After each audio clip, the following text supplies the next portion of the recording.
I stopped.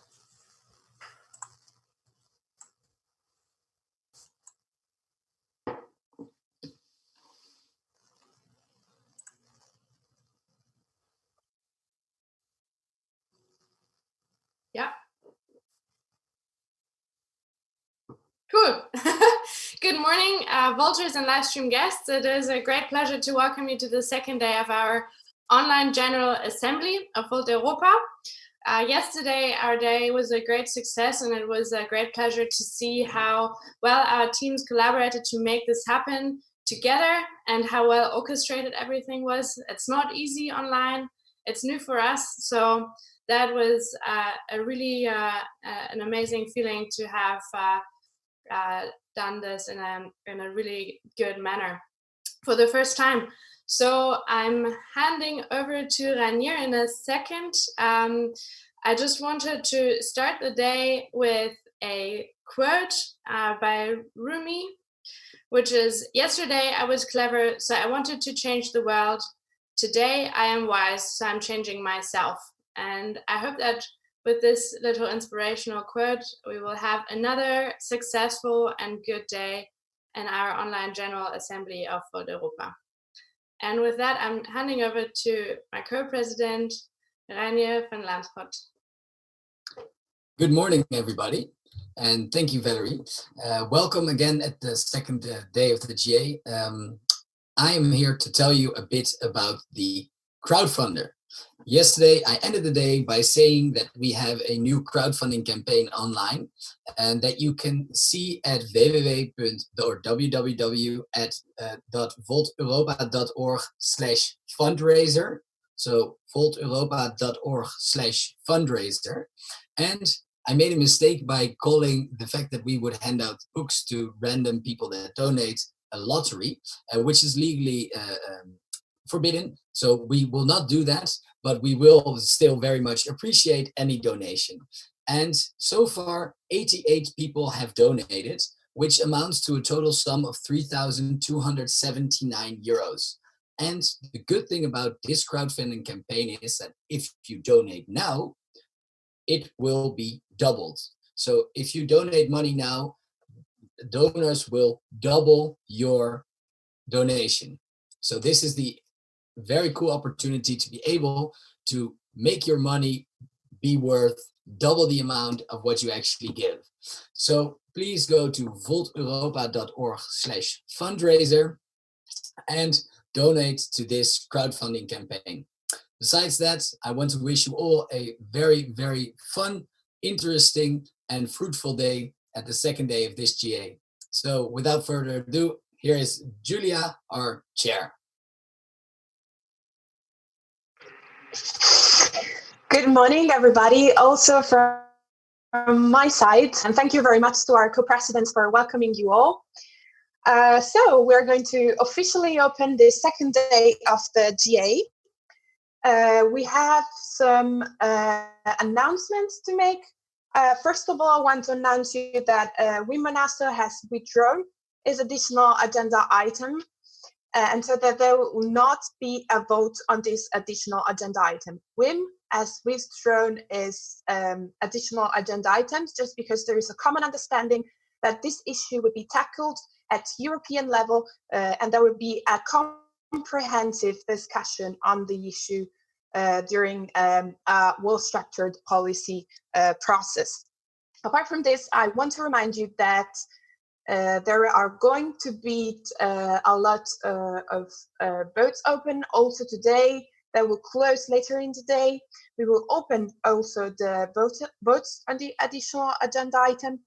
Most importantly, I want you to remember, please vote for vote 0, so the admission to the General Assembly vote. We need this vote to reach a certain threshold, as I mentioned to you yesterday, to be able to legally conduct one of the votes that is on the agenda for today, that is the one on the statute amendments and the internal regulations amendments. There was a problem yesterday, as you might have seen, regarding the policy framework vote. It was down for a while. we managed to put it on again, but after some time. So please, if you haven't done so now, the policy framework vote is on again, and go vote on that issue as well.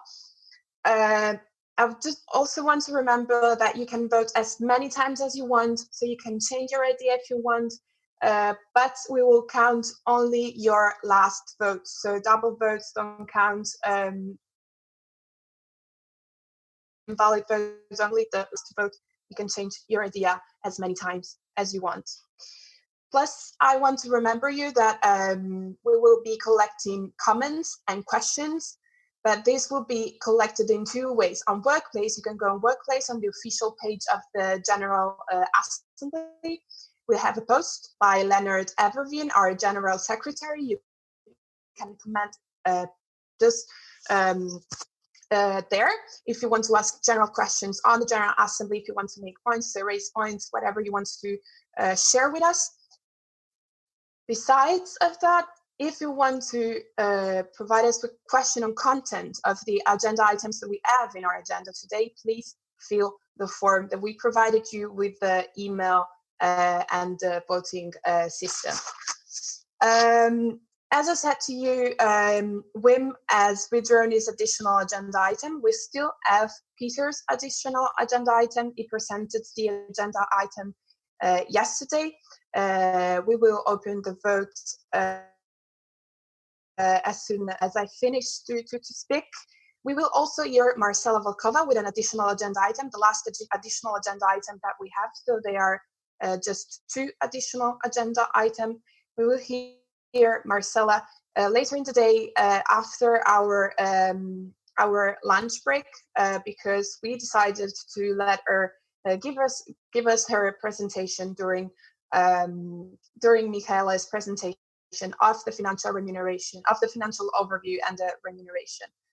So enough for the reminders and the announcements, and I will now leave the floor to our treasurer, Michaela, that will introduce herself because the first agenda item that we have today is the treasurer election. So please, Michaela, join me on stage.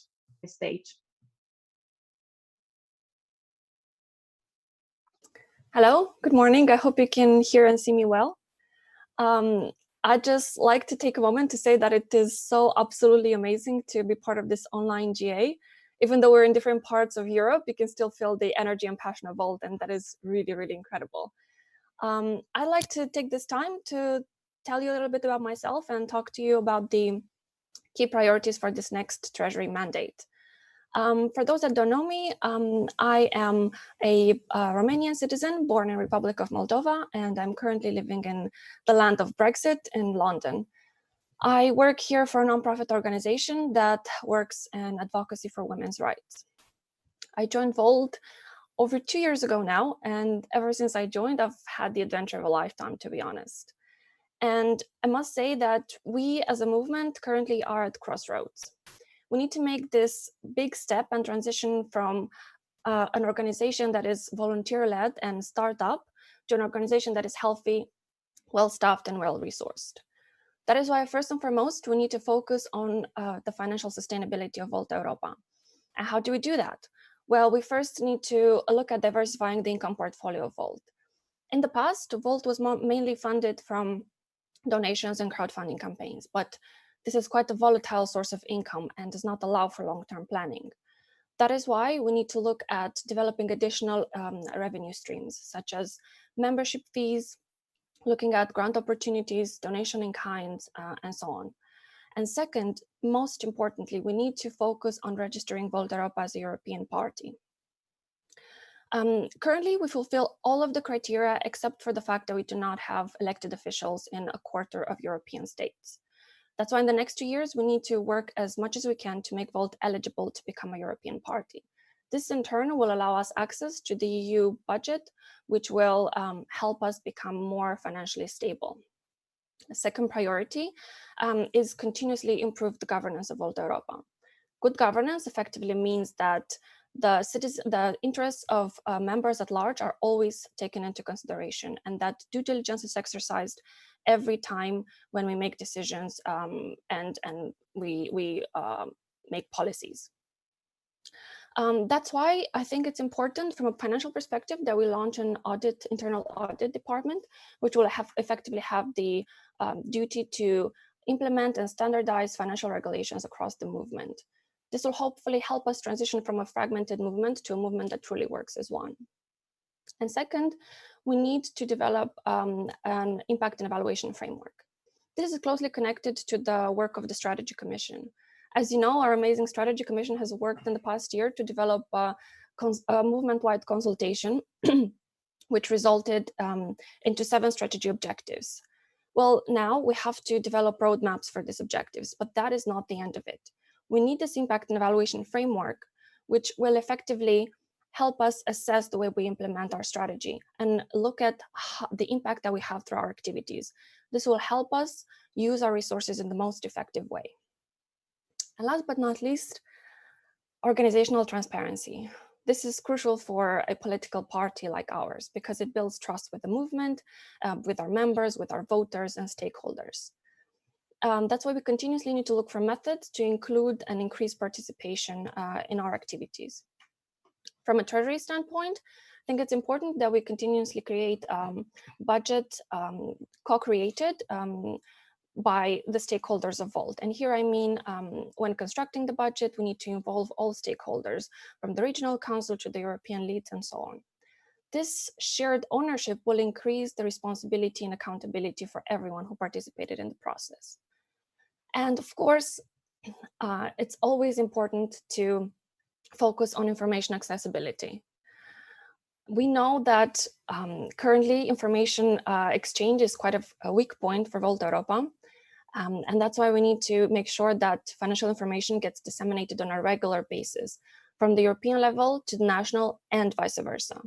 This is the only way to cut down information asymmetry and improve our decision-making as a movement.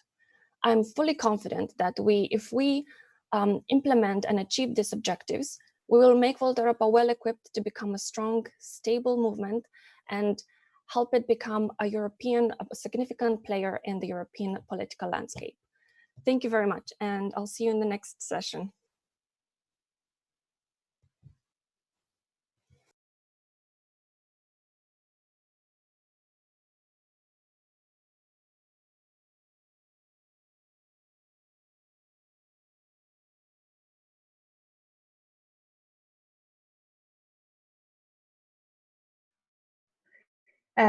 Faster than we expected, but we're very glad that you had the chance to do this live and to address all our members in person. So there will be an explanation of the vote given by Valerie. Join us on stage. Thank you, Julia. I experienced some lag in the connection, so I hope everyone hears me well. Thank you very much, Mihaela, for this presentation. And I want to take a few seconds to also say that Mihaela stepped up at a time when, a few months ago, when our former treasurer left us for different reasons, and took on a lot of work and really helped us to get our financial structure well implemented over the last months. And it's been a big pleasure to work with her, and we've established a great team all together. So I'm really, really happy that Mihaela put her candidacy forward, and that we have a reliable and treasure to work with at Volt Europa. So the vote that you will be presented with is vote number 7, treasurer, and it asks you if you approve the appointment of Mihaela Ciritano as the new treasurer of Volt Europa. That's vote number 7. Thank you. Thank you very much, Valerie. So as Valerie said, I can now officially say that that we you can keep on voting actually, but I can officially open also the votes on the additional agenda items. So in this regards, there's a little clarification that we wanted to make, and I just received this, so please bear with me. It's something that I have to read you out. So yesterday we discussed about Peter Bury additional agenda item. It's my understanding that during the speech, some things were said regarding some of the members, especially from the General Secretary. So Leonard Evervian, our General Secretary, wanted to answer to what has been said. And so I will read out his statement. Dear members, I'm writing regarding the additional agenda item submitted by Peter Bury. As European General Secretaries, it is our responsibility to manage the functional teams, task forces, and initiatives. We work every day to improve our movement and our internal dynamics. The way we learn and manage knowledge as Volt is essential and one of our main priorities. We have to take it into account with everything we do in our teams. However, Peter's proposal has been extensively discussed with him before. We decided against formalizing his vision of knowledge management because most of his suggestions are already part of our teams and dynamics. Much rather, it takes away our freedom to appropriately manage our teams. With all respect to our members and their enthusiasm, we would like to ask everyone to vote against the proposal by Peter on knowledge management.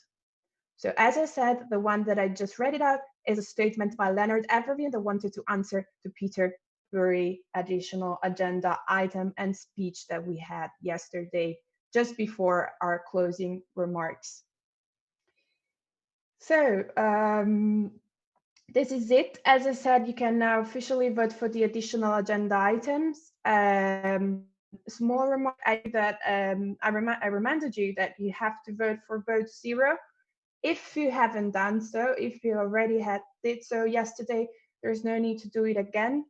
Again, also for vote 0, we'll count only the last vote. So double votes will not be counted and will be eliminated during the processing of the votes. That's it for now. Everything is clear. As I said, if you want to comment general questions, remarks, please use Workplace. Also, if you need some clarifications, we will post comments on Tasker during the whole day to help you go through this with us, as we understand that it might be confusing and maybe too much sometimes, but it's for the sake of our movement, and we are deciding a lot of important and interesting things during this General Assembly. So we thank you for being with us. We now have another very important issue to tackle.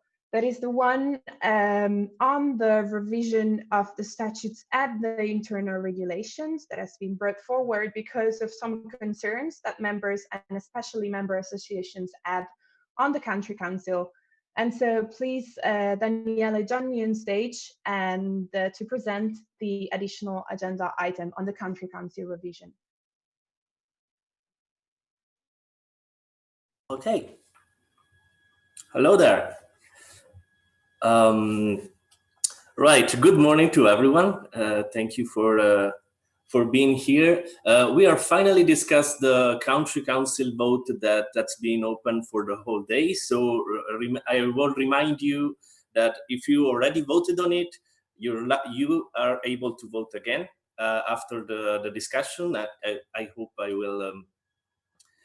I hope I will help you to understand what is going on with this proposal, and so you can have a more informed vote. Let me try and figure out how this thing works, and then I will. Oh, there it is! Fantastic.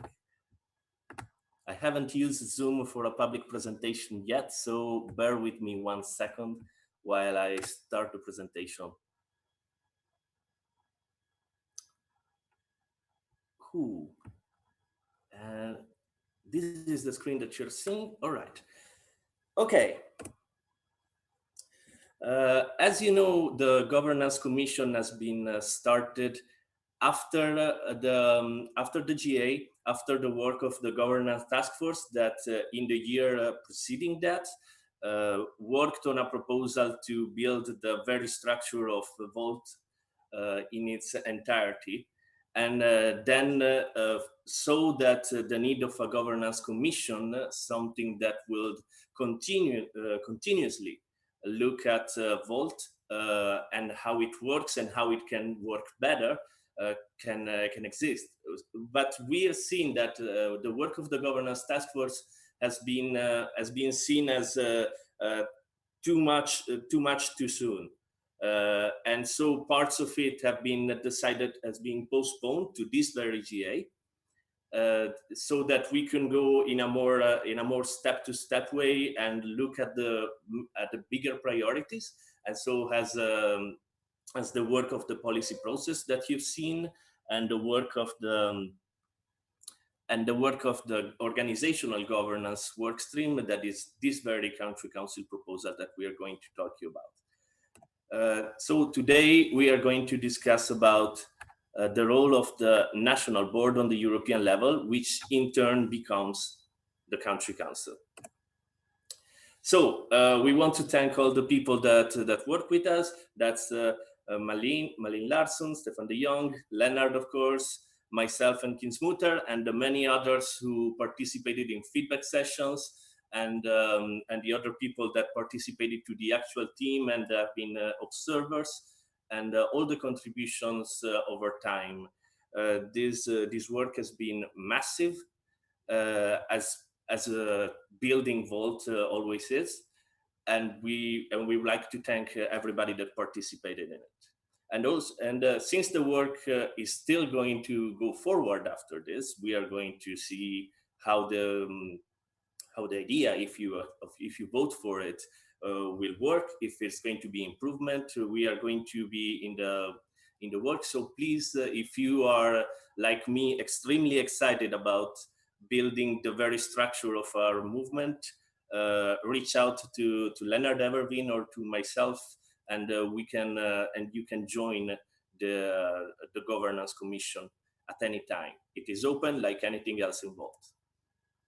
So, as you know, Volt is large, Volt is big, Volt is complicated. I want you to see it in this way. Volt is a massive movement of Europeans that is actually all over the world, as we have people in every continent that participates in Volt. We are more than 5,000 people. Only members, we have a decent amount of languages that I can't count, but you know, just figure how many could there be, and all of this is building a movement that is already starting to be present in politics. We have Damian, of course, but then we are starting to have representatives all over Europe, either that or with Volt run in an election, or that are already politicians but got closer to Volt, and eventually they will be part of it. It's massive. On the other side, we have the organization of Volt that, as you know, is built of many single parts. The Volt Europa ESBL, and then there is the Volt France, Volt Italy, Volt UK, Volt Greece, wherever. So all the national association, there's legal separation. And what we all want is that the movement of Volt, the people, and the organization, like Michaela said earlier, and like we say over and over in many occasions, it's a big unified movement that works as one, that runs in every elections in a coherent manner, that is the same experience for every Volter, wherever you are, regardless of nationality. So, in order to make that happen, We must have the national teams coordinate with each other. We must have the UR board and the national board talk with each other, and we must have the teams work with each other. All of this is a massive and complicated discussion, a network of communication that we are still building, that we are doing massive efforts in building, and now we want to move to the next step. As you know, we have the body of the Volt country representatives, and that's currently an official body that's been with us since the early days of Volt. And I want to give a shout out to Joel Böhme and to Tor, who've been chair of this over time, and did an amazing job in doing what we actually need right now, which is putting the countries together and finding common grounds in order to give responses, and also their mechanism to give shared responses all over Europe has been great and admirable. Of course, we want to improve on that.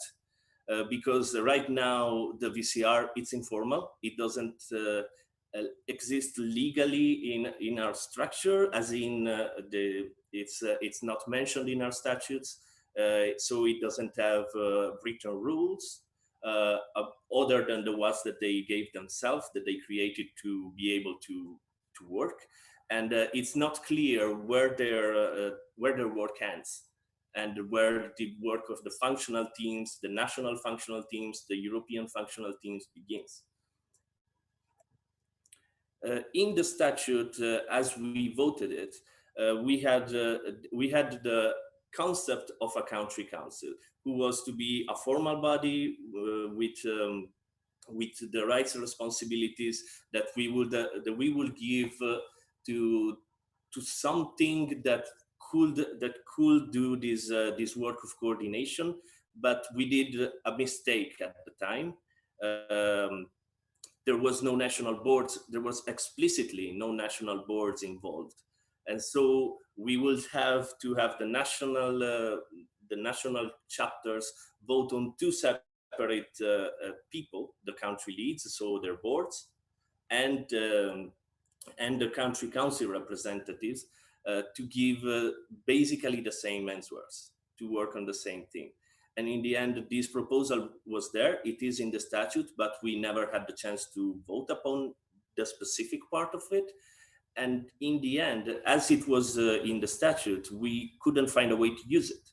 The Volt chapters couldn't find a way to make it, to bring it into life, because of the problems, because mainly the problem with the national boards, but then in how it was structured through the statute and the internal regulation, it wasn't useful for coordination.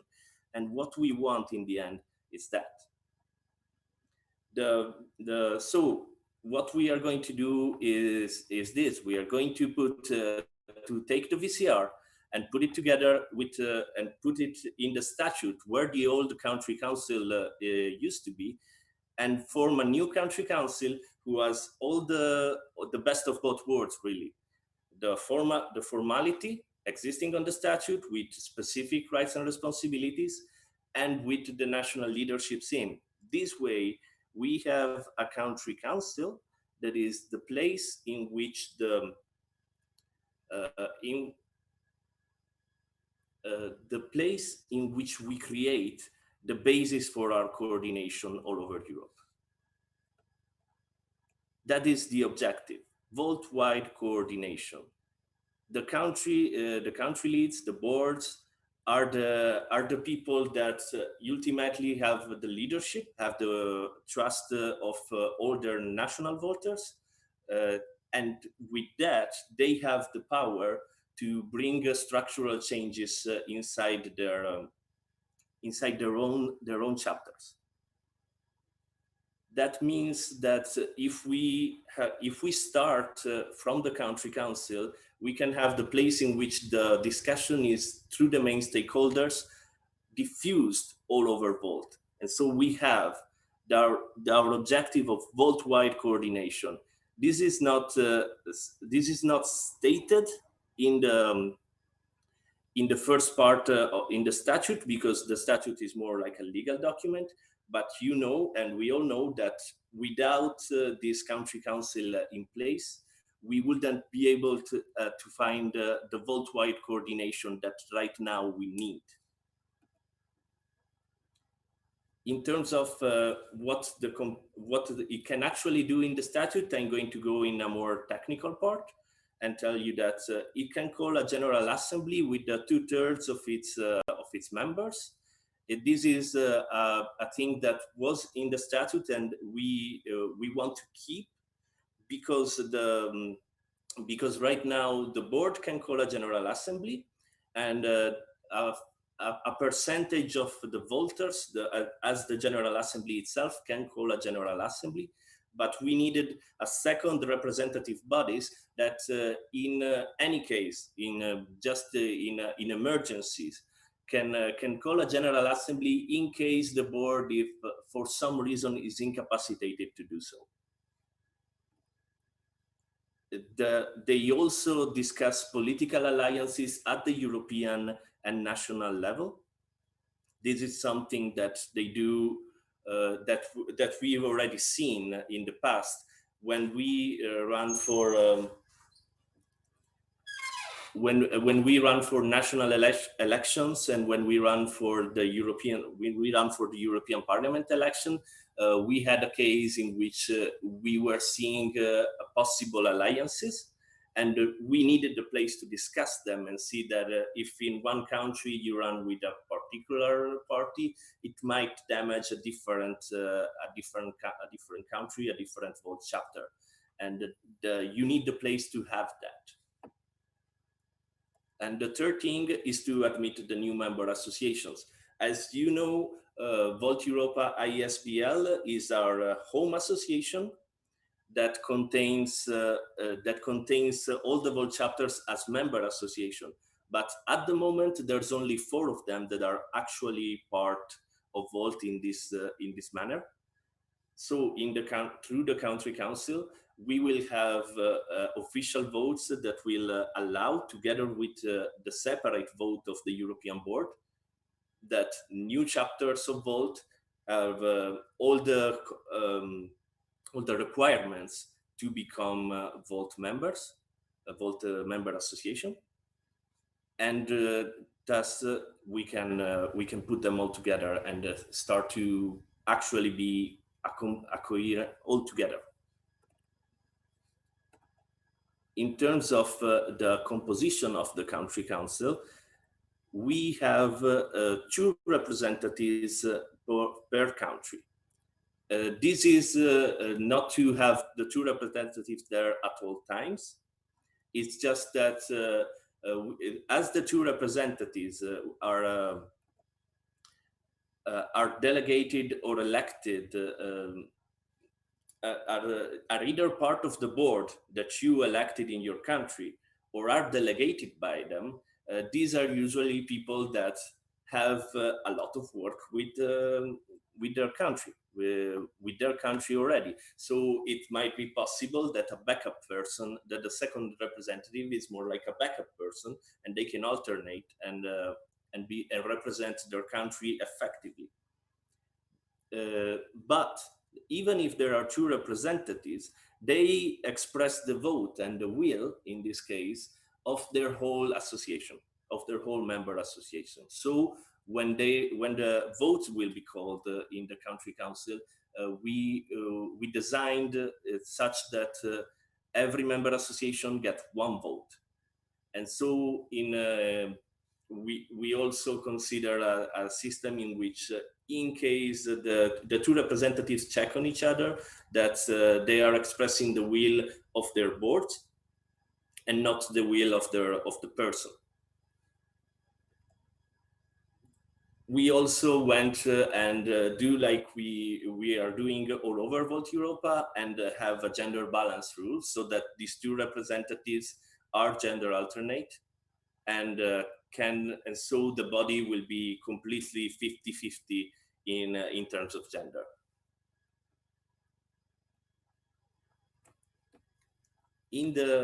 About the meetings, we decided to add a second chair, as the VCR currently has one chair and one vice chair. We decided to put them at the same level and make co-chairs, so that in the same way it's a backup system, so that in case something is coming up, the second co-chair can take over the first, and the body can work without many problems. The meetings are going to have their own rules. There's like the internal quorum, how many countries are supposed to vote to make a valid meeting and a valid expression of the country council. Of course, while on paper we ask for a quorum of 50%, in Volt we morally want all countries to participate, and it's what we perceive as a duty of our elected leaders at the national level to participate at the European level to make Volt together. So as the minimum is there, we also have our own expectations as voters, and I will leave you with those. So the co-chairs, the rule of procedure, yeah, that's pretty much it. I went through a lot, and I hope that I managed to give you the smallest, the parts, the explanation of this country council. If not, we have a 16-page document that goes more in depth and goes specifically on what we are going to change in the statute.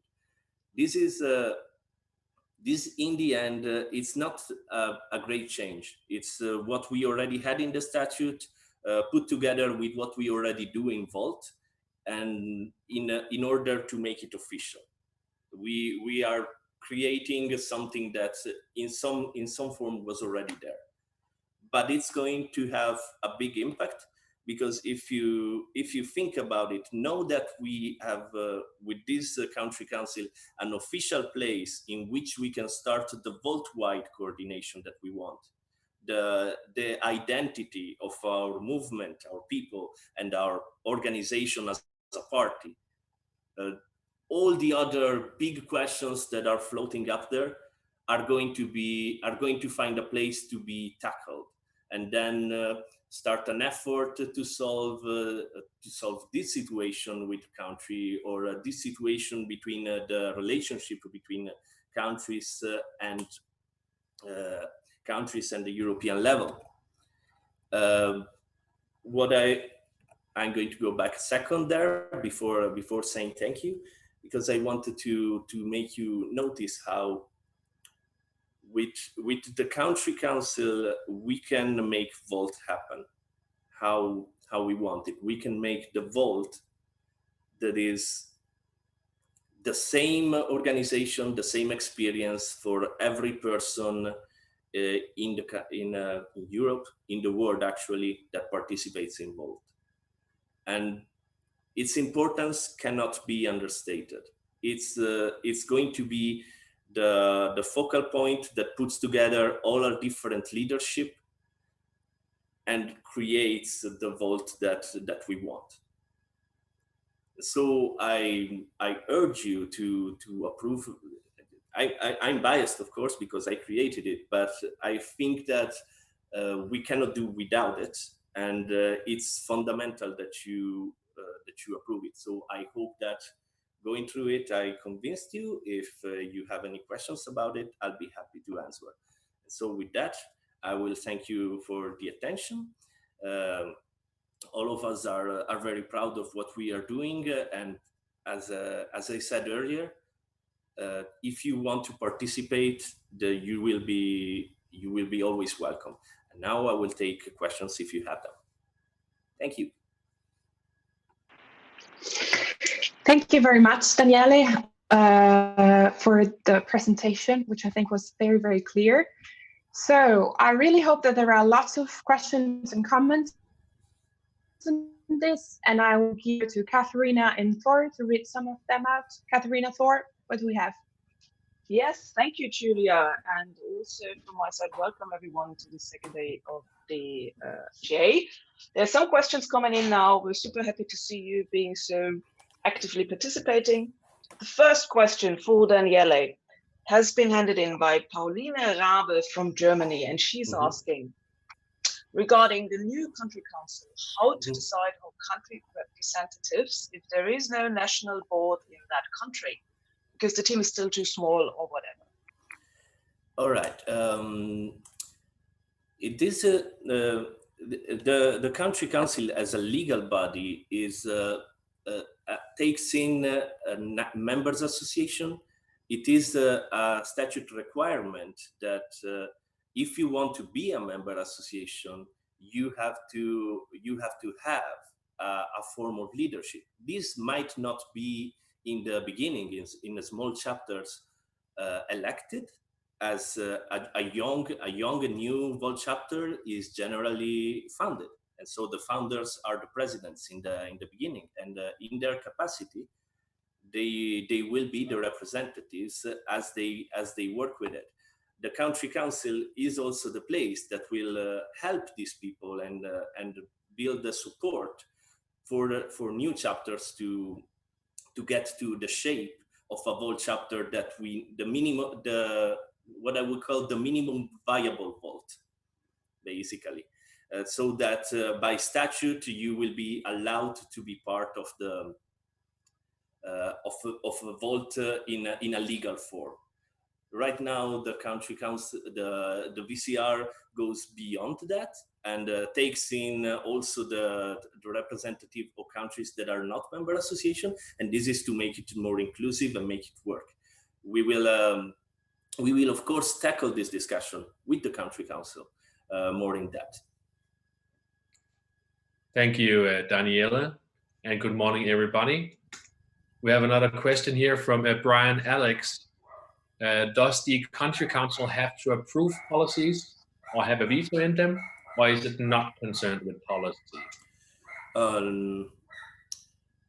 Okay, yeah.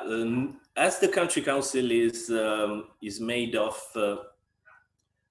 country leads, country presidents, and board representatives, it's not in their capacity to approve policies. They, however, being the country leads, they can be the one that starts the discussion that we are having at the European level and diffuse it to the national level. Right now, I did a small project in the background in which I tried to build a wiki in which we could put all of our policies, and I went through the different national mapping of policies that we currently have. We don't agree on the order of the challenges. It's small things like that that can be tackled by the country council. So have a coherent policy portfolio that contains all the national parts. That is a decision that the country council, being board members, what they decide will be diffused directly to the board of their countries. And so they are not the policy teams of their countries. They can talk with the policy teams of their countries, and they can talk with the GA of the specific countries. And with that, they can then move on to direct policies. But it's not in their capacity, and it's not their job to approve policies. They can give, of course, they can give their opinion on it, as you may think that a specific policy might be a problem in one country, like the very situation we've been in yesterday, in which the nuclear options that we were given proved problematic for both Germany and France, and the country leads came together with the VCR and came with a fourth solution. That is the very capacity, that is a very prime example of what the country council can do. Thank you for that answer, Daniele. And we already have the next question upcoming. This one's from Justus Hück in Germany, and he asks, will we as members have influence on who is sitting on the council? That is, you have an indirect influence on who sits on the council, because you vote the boards and the presidents as member. You vote your national representatives, your national leads, your country leads, your board. However, your association is currently shaped. That means that you give these people trust to take the right decisions. And as I said, these people in the country council are representatives. The General Assembly of a country doesn't decide unless you make an internal system to do so. But I would think it would be too much. These people are representing the board that you elected. So it will be, in my opinion, too much to have a second vote in the GA, to have the representative that expresses the vote of the board, which you already gave trust to. So to answer directly your question, no, you don't decide the representatives, but you decide the people that decide the representatives. Thank you, Daniele. We have a few more questions as well. We have a question here that might be related, but a little bit more in detail. How are members of the country council elected or appointed? Perhaps criteria such as gender, age, province, sectoral, professional, or other qualities? In in the country council statute and in the internal regulation, we put a few rules, and very simple. These two representatives have to be of alternating genders, and they have to be appointed by the board or the presidents of their member association. There is nothing else about it. It's fairly simple, because those people, again, have the trust of the board to bring forward the opinion of the country and the instances of the countries, and bring back the coordination. The decisions that are made there are the common ground that we can build Volt upon. The only other thing that I might not have mentioned is that the two there is a rule about the two co-chairs. They have to be of different countries, of different member associations. Thank you, Daniele. And let's just head straight to the next question. This one coming from Maurice Hilbig in France, and he's also asking about the internal workings. How is the voting procedure within the country council? Are vetoes allowed, or are decisions made by simple majority?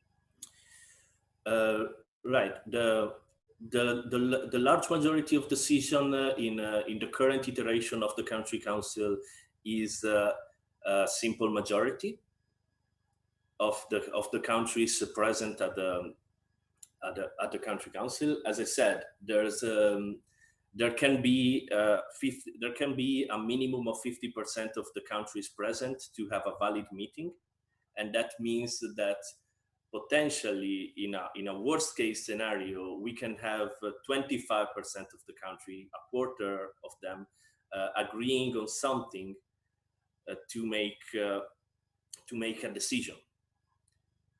That is why I stress very, very much how important the body is, how important the participation of all countries that are part of it is.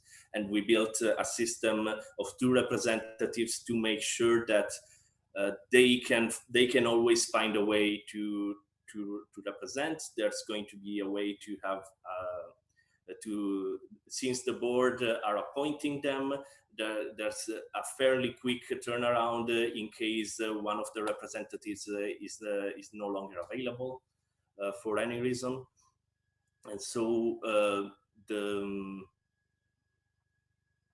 I think, Katerina, can you repeat the question again, just so that I think I'm missing, just to make sure that I'm not going on a tangent. Sorry. All right, let's just repeat that one. The question was about how is the voting procedure within the country council? Are vetoes allowed, or are decisions made by simple majority? Yeah, no, the decisions are taken by simple majority in the current iteration. We generally think that veto are extreme measures, and having while we want people to bring forward the instances, they will have to make the others agree that the problem is there, and in general that is possible in Volt. And so we have seen that a single country has the possibility to bring forward problematics in case the vote in case a vote has some problems. That is exactly what the role of the country council. So no actual veto at the moment are considered. We just majority, and we will see if problems come in the future, which we think are very unlikely. But yeah, thanks for the question anyway. Thank you, Daniela. We have more than just questions. We also have comments. So here's a brief comment also from Frank Korman. I hope he oh, sorry, this was not actually for that. There was a question here from Philip Gnazzi. What about countries like the UK, which might not be able to become a member association due to Belgian laws that apply to AISPL? How will we make sure that they are sufficiently represented? This is something that we addressed in the feedback sessions, and as I said, we want the country council to be the place that solves these issues. This is a very important issue because as we have found out, there is in order to have if we want Volt Europa ISPL to be a political European party, it had to have this system of associated member associations. So countries that are not part of the European Union, and there is the problem of representation, the problem of allowing them to vote through the Belgian system. I don't have a solution for that. It's not something that a body like the Governance Commission can find, and it's not definitely an easy answer, because there is this very, very important legal hurdle that if we allow non-European members, non-European Union members, sorry, to have a vote inside of a European party, the law doesn't allow to do that. So of course we want to change what the law are about the European Party, and of course we want to find a way to give the voice that Volt UK and Volt Switzerland specifically at the moment need. This is what we are going to solve this with the help of the country council. At the moment, I have no idea what solution could be there, but we created this in order to start this discussion, because it's I agree with you. It's it pains me to know that we don't have a way to have non-European members, non-European Union members, be part of Volt as we want them, and we need to find a solution to this. Thank you. Great answer so far. We have some further questions.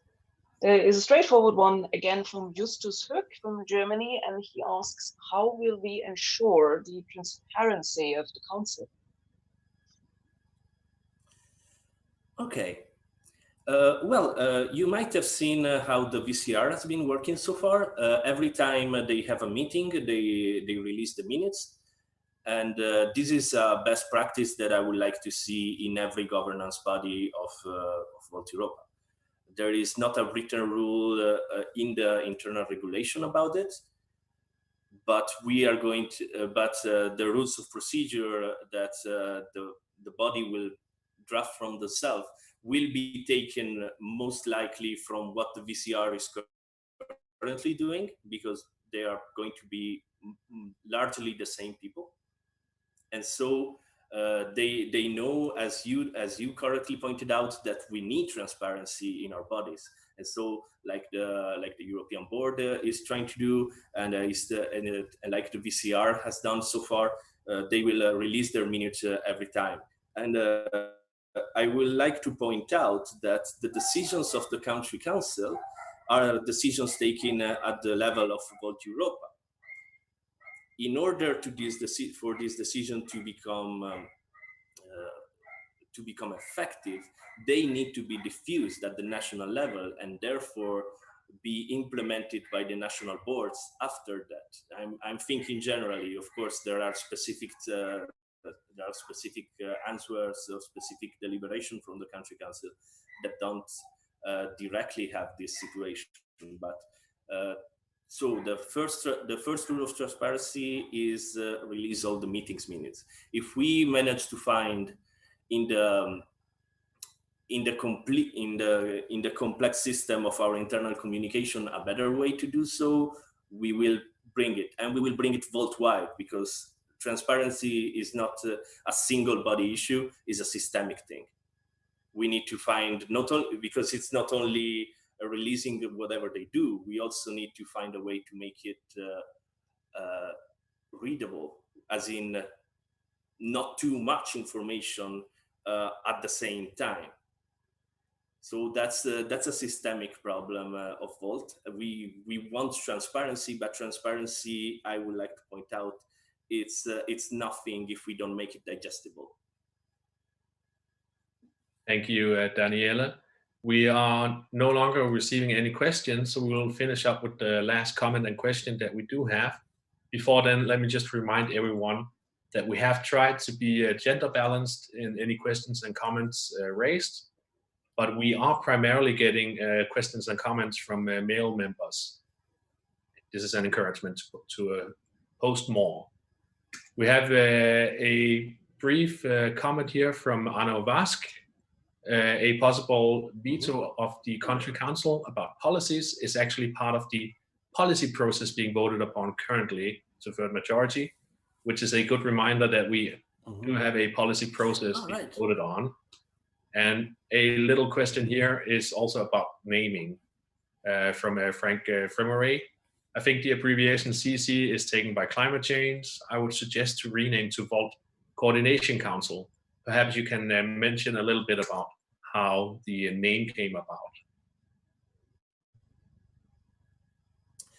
Okay, the story with the name is actually the story of the legal hurdles that the legal situation that we have as a Belgian association. In the statute as it is called the country council. The country council in the statute as it is has the ability to call a GA. If you, by Belgian law, if you change anything about the possibility of calling a GA, you have to make a physical general assembly in front of a notary in Belgium. So the name of the country council was created when the statute was written, and we just have to keep it. Of course, this is a legal name. If we want to maintain calling it VCR, Volt Country Representative, or finding a better name, it's a community thing. So we can give it any name that we want. The official name has to stay that until we manage to make a physical general assembly in Belgium with a notary, which is something that we can somehow work around with a system of delegation that was already written in the statute. But it's something that is hard right now, especially right now.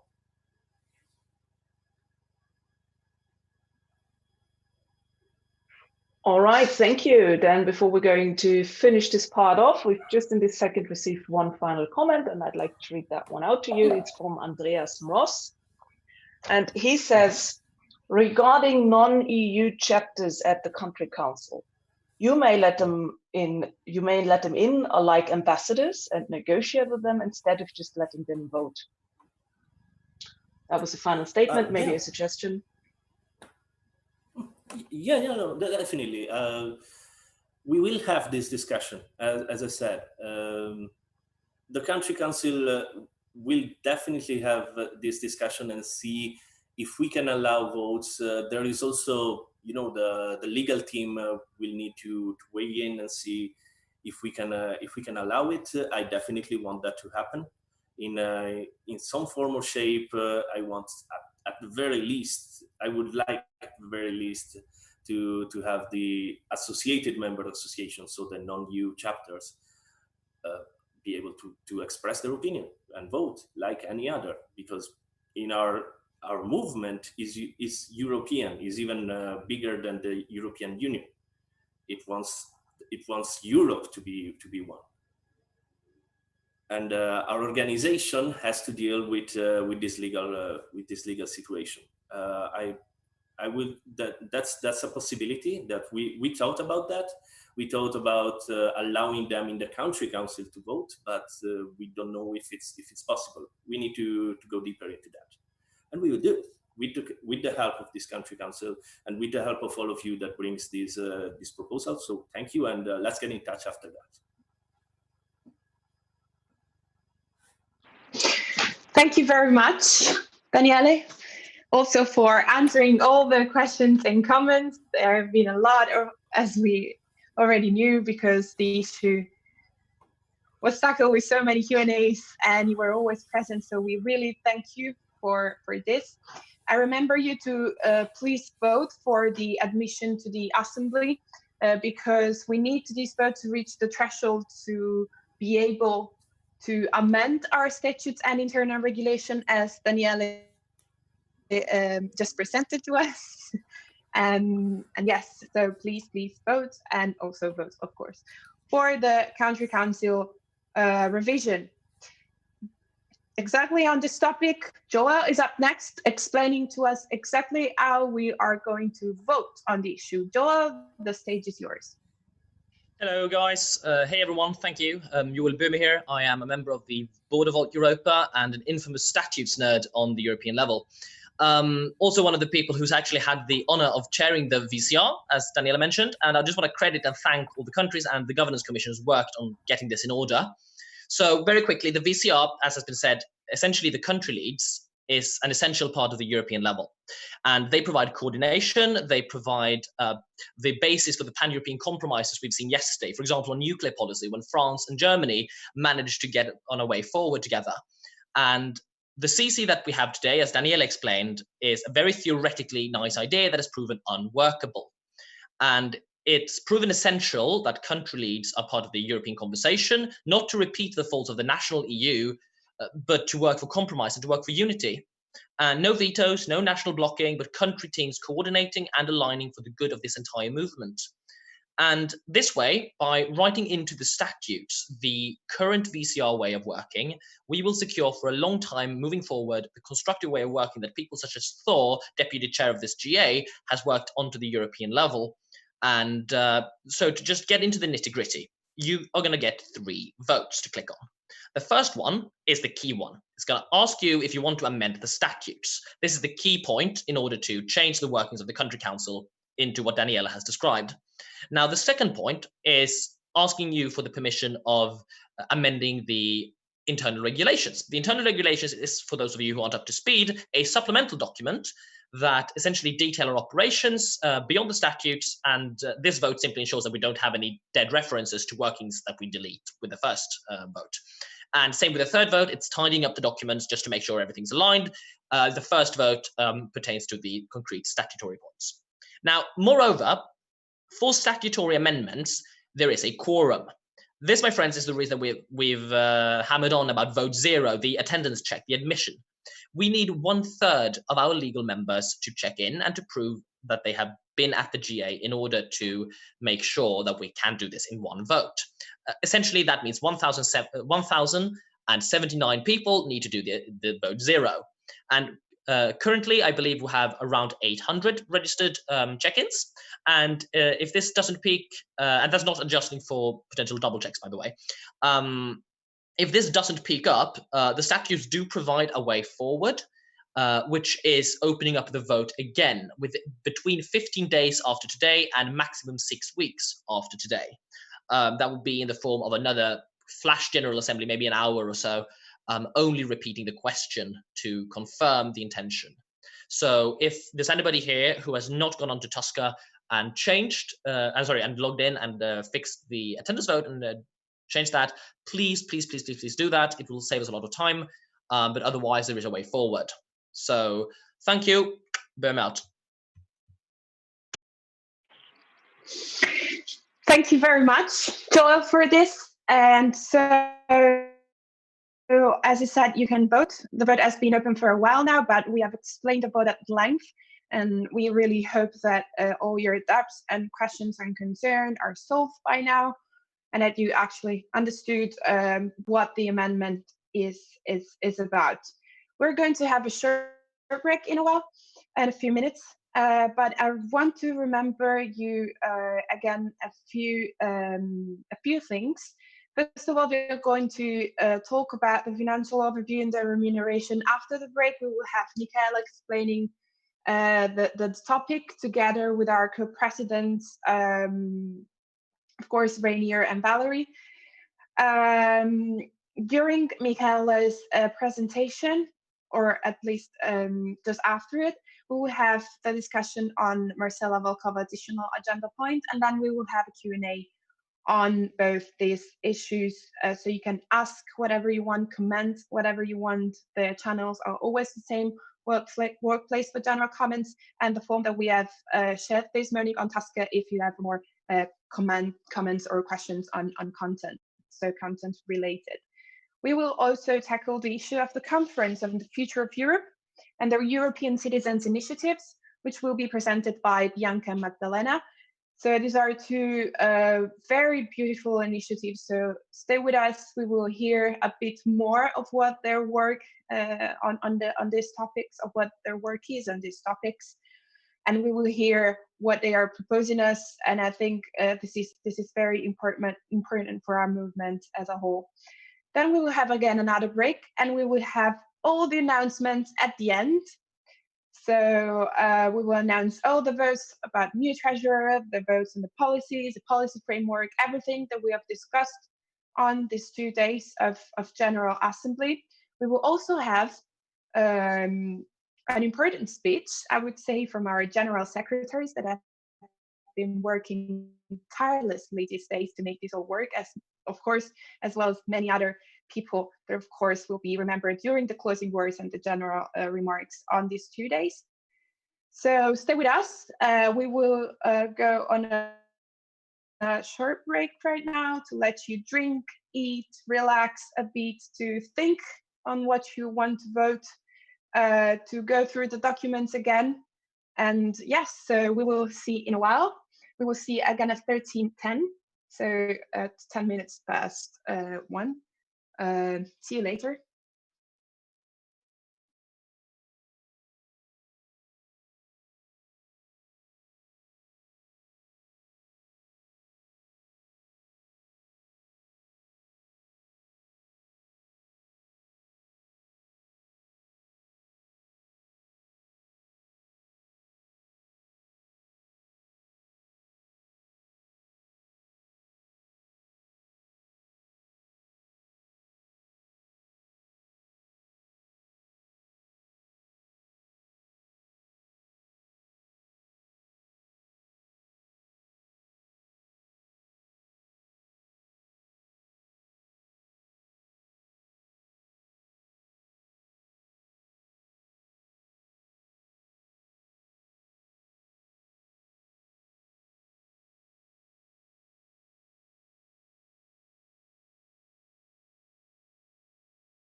My name is Felix Sproll, and I was elected on the 15th of March for the local council here in Munich.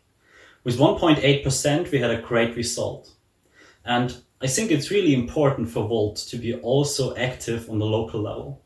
Of course, we all, also me, we joined Volt because of our ideas to change Europe for the better.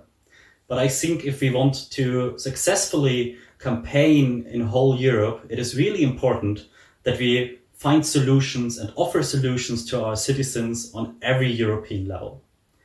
That's why I'm interested in the local politics here.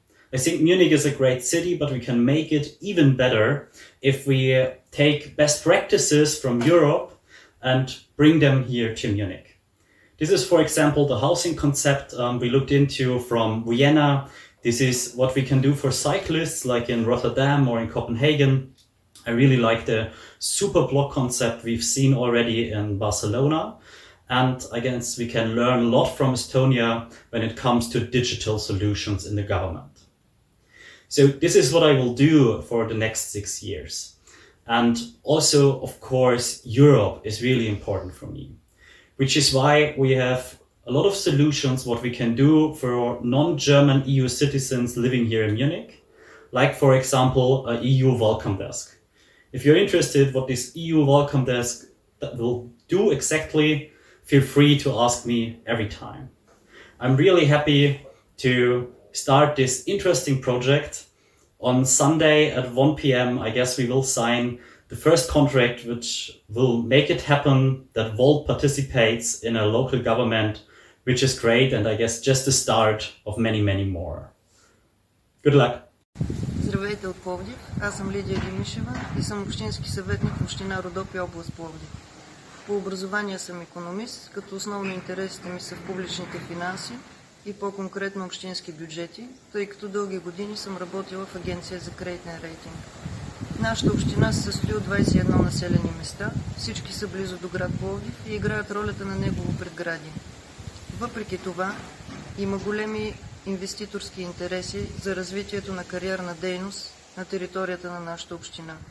Ето защо съм благодарна на Волт, че ме подкрепиха в битката ми срещу две от най-големите кариери на територията на общината и заедно в февруари месец успяхме да ги закрием, успяхме да активираме гражданското общество и днес те вече не работят. Щастлива съм, че съм част от семейството на Волт, очаквам с нетърпение да се запознаем на живо и ви желая успешна работа. Hi voters, I'm Stefan, I'm 29 years old and I was born and raised in Wolfsburg in Germany, and that's also the city where I'm currently an elected representative in our local city council.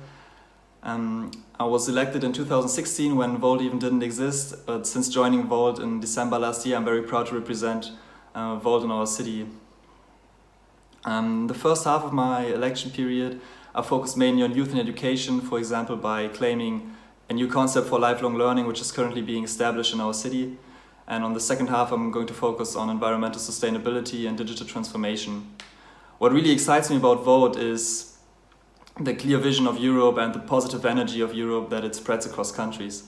And I think the new way of thinking politics and all the people of Volt is what really make it so special and a special movement. I hope you're all healthy and safe, and I hope you all enjoy our General Assembly. See you! Здравейте! Казвам се Стефан Филчев, общински съветник съм и водач на листа от партия Волт. В една малка община, която се намира в центъра на България, община Сопот.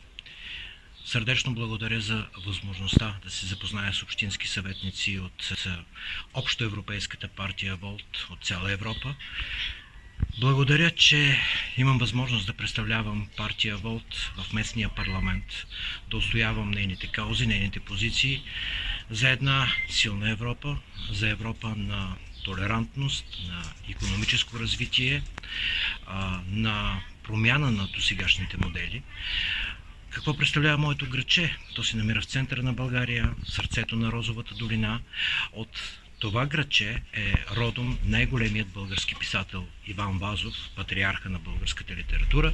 Същевременно Сопот е и туристически център и център на военната промишленост в България. Ще се радвам да се видим и на живо, когато този тежък период за цяла Европа отпадне. Благодаря сърдечно. Благодаря на господин Нестимир Ананиев, който ми даде възможност да реализирам политиките на Волт в местния парламент. Hello everybody. My name is Hans-Günther Brünker and recently I got elected member of the City Council of Bamberg, a lovely World Heritage city in southern Germany in Franconia with about 80,000 inhabitants. Right now we are in the progress of negotiating a majority with the mayor, so we just formed the largest faction together with the Greens and we are making pretty good progress. Bamberg has been hit hard by the corona crisis, so there are many challenges in front of us. Over the next 6 years I will be speaker of the faction with respect to economic challenges. I will focus certainly on Europe, but also on digitalization, civic participation, culture, and the building of housing that is affordable for everybody. What I like most about Volt? It's the people. We have a great vision and we have the right people to pull it off. We managed here in Bamberg within 2 years to get a seat in the city council, so I'm convinced that we can do it everywhere. So let's go out, let's fight for Europe, let's fight for our dream, because we need Europe, especially in challenging times. Thank you.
Happy birthday!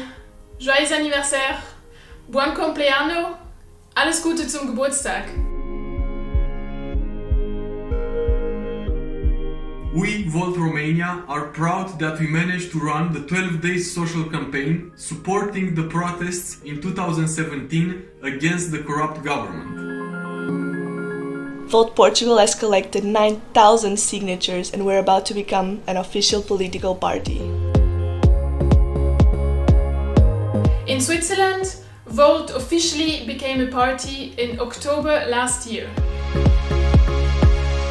In France, we're incredibly proud of having run in elections for the first time, and in Paris, we were on the ballot for the first time. One of our biggest achievements is our policy process. Over the last few months, more than 500 people have provided their input on what the policies of Volt Netherlands should include. Next step, on the 6th of June, we will choose our political priorities. We are pioneering pan-European politics, and that is something I am proud of.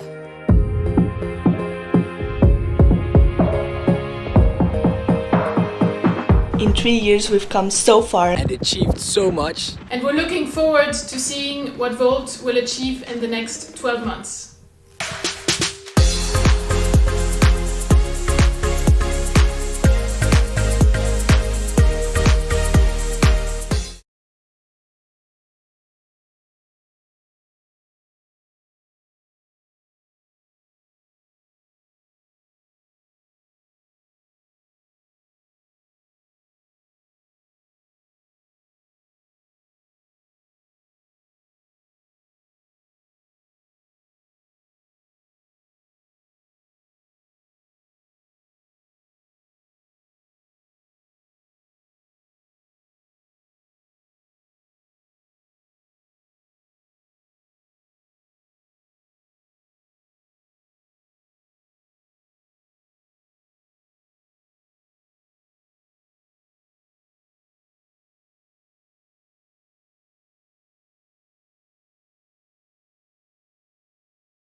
My name is Felix Sproll, and I was elected on the 15th of March for the local council here in Munich.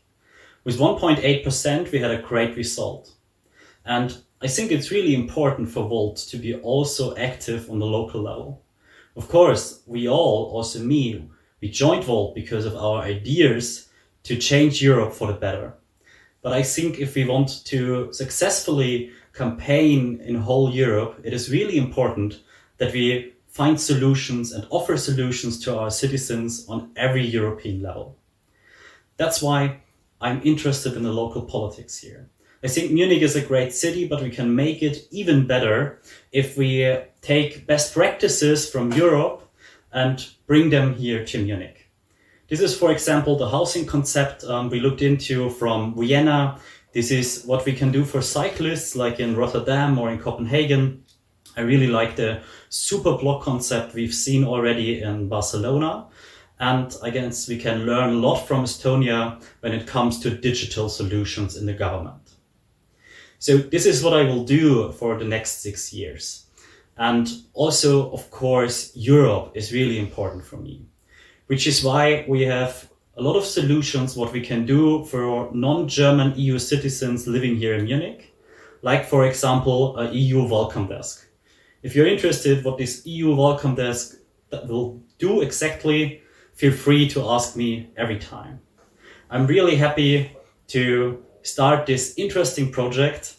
On Sunday at 1 p.m, I guess we will sign the first contract which will make it happen that Volt participates in a local government, which is great, and I guess just the start of many, many more. Good luck. Здравейте от Пловдив, аз съм Лидия Димишева и съм общински съветник в община Родопи, област Пловдив. По образование съм икономист, като основно интересите ми са в публичните финанси и по-конкретно общински бюджети, тъй като дълги години съм работила в агенция за кредитен рейтинг. Нашата община се състои от 21 населени места, всички са близо до град Пловдив и играят ролята на негово предградие. Въпреки това, има големи инвеститорски интереси за развитието на кариерна дейност на територията на нашата община. Ето защо съм благодарна на Волт, че ме подкрепиха в битката ми срещу две от най-големите кариери на територията на общината и заедно в февруари месец успяхме да ги закрием, успяхме да активираме гражданското общество и днес те вече не работят. Щастлива съм, че съм част от семейството на Волт. Очаквам с нетърпение да се запознаем на живо и ви желая успешна работа. Hi voters, I'm Stefan, I'm 29 years old and I was born and raised in Wolfsburg in Germany, and that's also the city where I'm currently an elected representative in our local city council. I was elected in 2016 when Volt even didn't exist, but since joining Volt in December last year, I'm very proud to represent Volt in our city. The first half of my election period, I focused mainly on youth and education, for example, by claiming a new concept for lifelong learning, which is currently being established in our city. And on the second half, I'm going to focus on environmental sustainability and digital transformation. What really excites me about Volt is the clear vision of Europe and the positive energy of Europe that it spreads across countries. And I think the new way of thinking politics and all the people of Volt is what really make it so special and a special movement. I hope you're all healthy and safe, and I hope you all enjoy our General Assembly. See you! Здравейте! Казвам се Стефан Филчев. Общински съветник съм и водач на листа от партия Волт в една малка община, която се намира в центъра на България, община Сопот.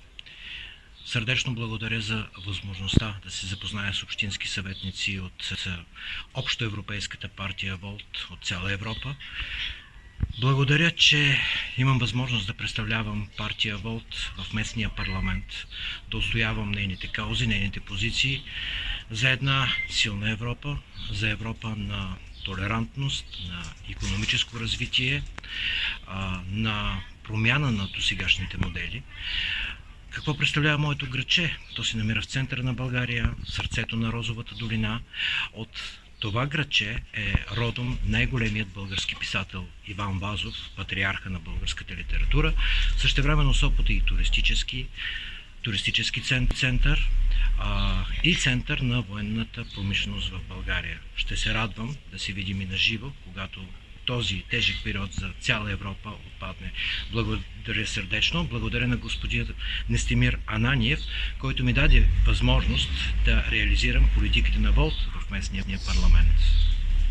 Hello everybody. My name is Hans-Günther Brünker and recently I got elected member of the City Council of Bamberg, a lovely World Heritage city in southern Germany in Franconia with about 80,000 inhabitants. Right now we are in the progress of negotiating a majority with the mayor, so we just formed the largest faction together with the Greens and we are making pretty good progress. Bamberg has been hit hard by the corona crisis, so there are many challenges in front of us. Over the next 6 years I will be speaker of the faction with respect to economic challenges. I will focus certainly on Europe, but also on digitalization, civic participation, culture, and the building of housing that is affordable for everybody. What I like most about Volt? It's the people. We have a great vision and we have the right people to pull it off. We managed here in Bamberg within 2 years to get a seat in the city council, so I'm convinced that we can do it everywhere. So let's go out, let's fight for Europe, let's fight for our dream, because we need Europe, especially in challenging times. Thank you.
Happy Birthday!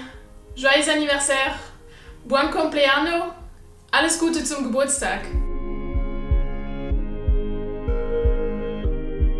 We, Volt Romania, are proud that we managed to run the 12-day social campaign supporting the protests in 2017 against the corrupt government. Volt Portugal has collected 9,000 signatures and we're about to become an official political party. In Switzerland, Volt officially became a party in October last year. In France, we're incredibly proud of having run in elections for the first time, and in Paris, we were on the ballot for the first time. One of our biggest achievements is our policy process. Over the last few months, more than 500 people have provided their input on what the policies of Volt Netherlands should include. Next step, on the 6th of June, we will choose our political priorities. We are pioneering pan-European politics, and that is something I am proud of.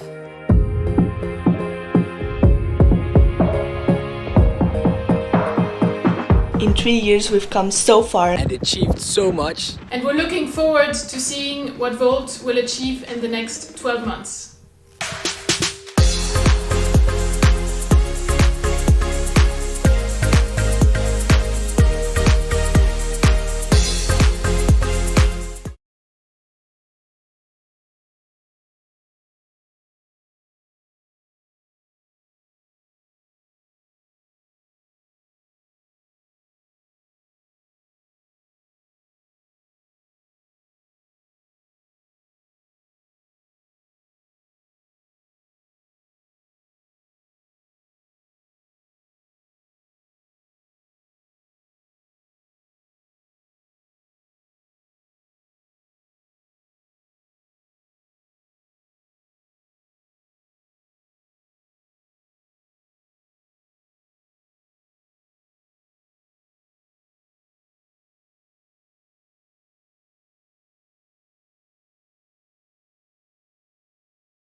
Welcome, everybody. Welcome back with us. I hope you had a good break, and thank you for staying with us. We're going to talk about the financial overview and remuneration, as announced to you earlier. So please join me, Michaela, on stage. She will present us the financial overview and remuneration. Michaela, the stage is yours. Hello. Hi. Thank you, Julia. Hope everyone is ready for the arguably most fun and interesting part of the GA, but I'm biased. I will try to present my screen. Hope everyone can see it. Cool. So in this presentation, we will be looking at the financial report for the Q1, which is January to March, and then we will look at the financial projection for the year end. In the appendix, I've also included the budget that was approved at the GA in Sofia in 2019, just for reference and comparison. I really hope you had the chance to look at the presentation beforehand. So what happened in Q1 in our finances? The main sources of income in Q1 were from crowdfunding, which was organized to support the Harvard community organizing costs. Then we had some income from online sales via our online store, from the ticket sales of the GA that were the GA that was supposed to be in Lisbon, which was cancelled due to the travel restrictions imposed to ease the pandemic. Next, we have some contributions from member associations, particularly from Netherlands and Germany, and some contributions from our MEP and donations from members. The main expense categories for the quarter were, of course, the costs to cover for the Harvard cost, the ticket refunds for the Lisbon GA, which we did, and then the IT costs to make some improvements in our infrastructure. The reserves at the end of Q1 were about 5,000 euros, and this excludes the funds from our old legal entity in Luxembourg, the ASBL. For context, for new members, Volt Europa used to be registered in Luxembourg. We, however, moved our seat to Belgium and formed a new legal entity, an international non-governmental organization, which proves to have significant more advantages than the old legal entity. And the fact that we are able to have this online GA actually is one of those advantages. So unfortunately, due to the pandemic, the audit and liquidation of the old entity has been delayed. After speaking with our appointed auditors, the Grant Thornton company, we have adjusted our timeline for this. So we will be looking at liquidating the association sometimes in May, July, depending on how the travel restrictions and social distancing measures are being lifted. We expect about an additional 5,000 euros as reserves from the old entity. Here you can see a graph outlining the income and expenditure for Q1. So our profit and loss statement shows an income of about 30,000 euros and an expenditure of about 25,000 euros. 66% of our income for Q1 represents the restricted funds from crowdfunding for the community organizing costs and for the ticket sales for our Lisbon GA, as I said. And when it comes to expenditure, 88% is restricted expenditure, respectively, to refund the tickets and to pay for the Harvard course. The Harvard community organizing cost is actually of strategic importance to the movement, as it teaches participants how to become activists in their community, how to organize and campaign. So therefore, this is fostering the development of local teams. Before going into the financial projection for the rest of the year, I'd like to give you a brief overview of the budget that was voted in Sofia for 2020.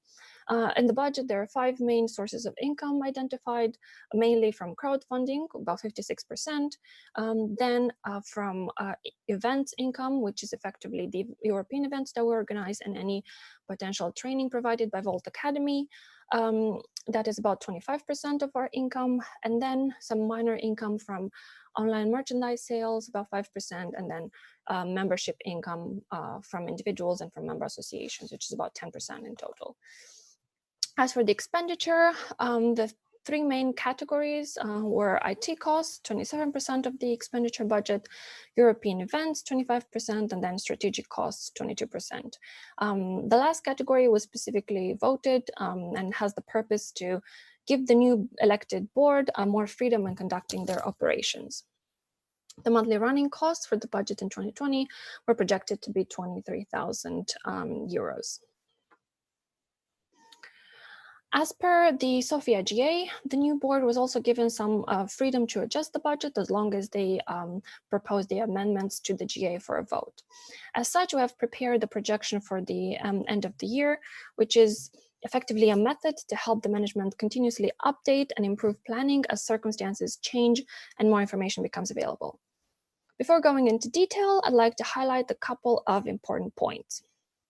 First and foremost, the budget that was voted in Sofia was created mainly co-created sort of in a participative manner with the help of the European functional elites who submitted budget proposals, which were then scrutinized by the finance team just to make sure that we avoid duplication of activities and that funds are used in the most efficient manner.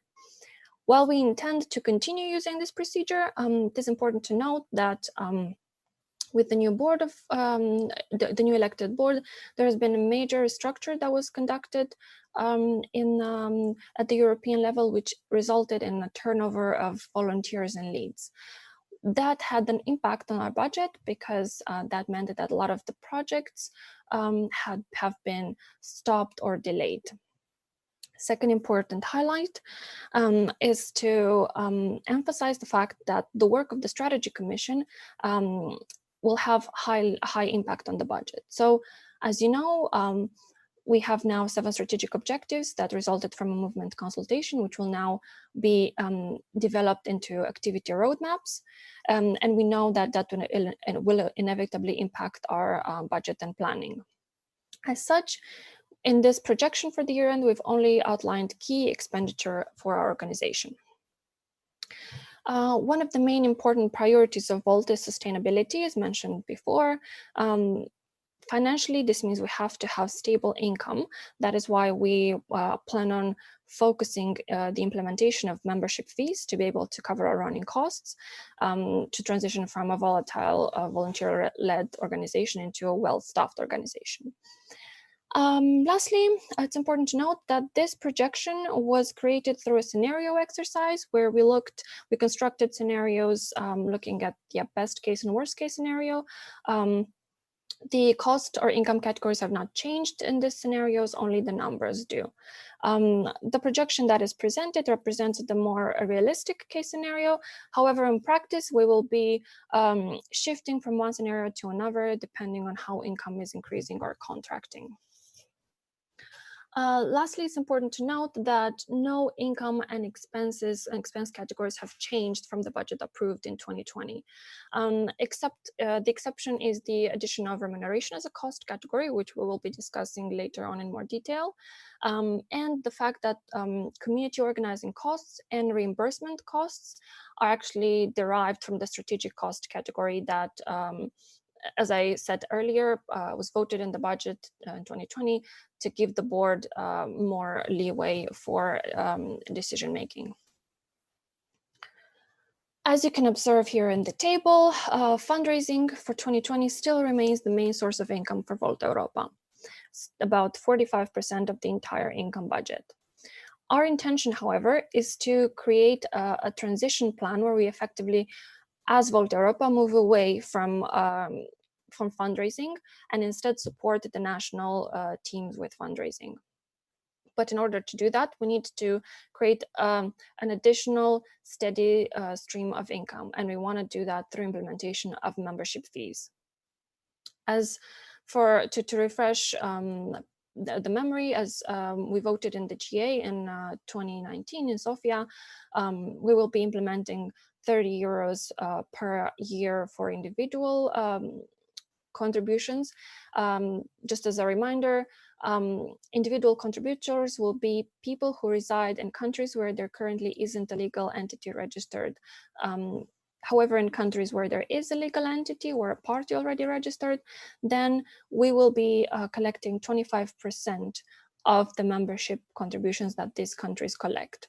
So the idea of that is, instead of collecting double memberships, where, for example, in Germany, Volt Germany collects membership and Volt Europa collects memberships, the intention is to internalize this split, so that the member pays once to their national party, and then the party transfers this proportion to the European level.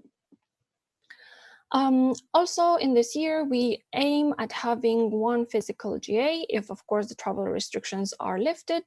That is, and as usual, our intention is to make this event self-sustainable by covering for all the costs from the ticket sales.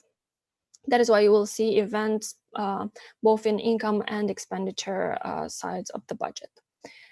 Our priority for this year will remain to build on our IT infrastructure by adding crucial features to our internal platforms, which will enable us to, for example, safeguard the privacy of our members, improve communication to the members, improve the sign-up flow, be able to track growth patterns, and so on.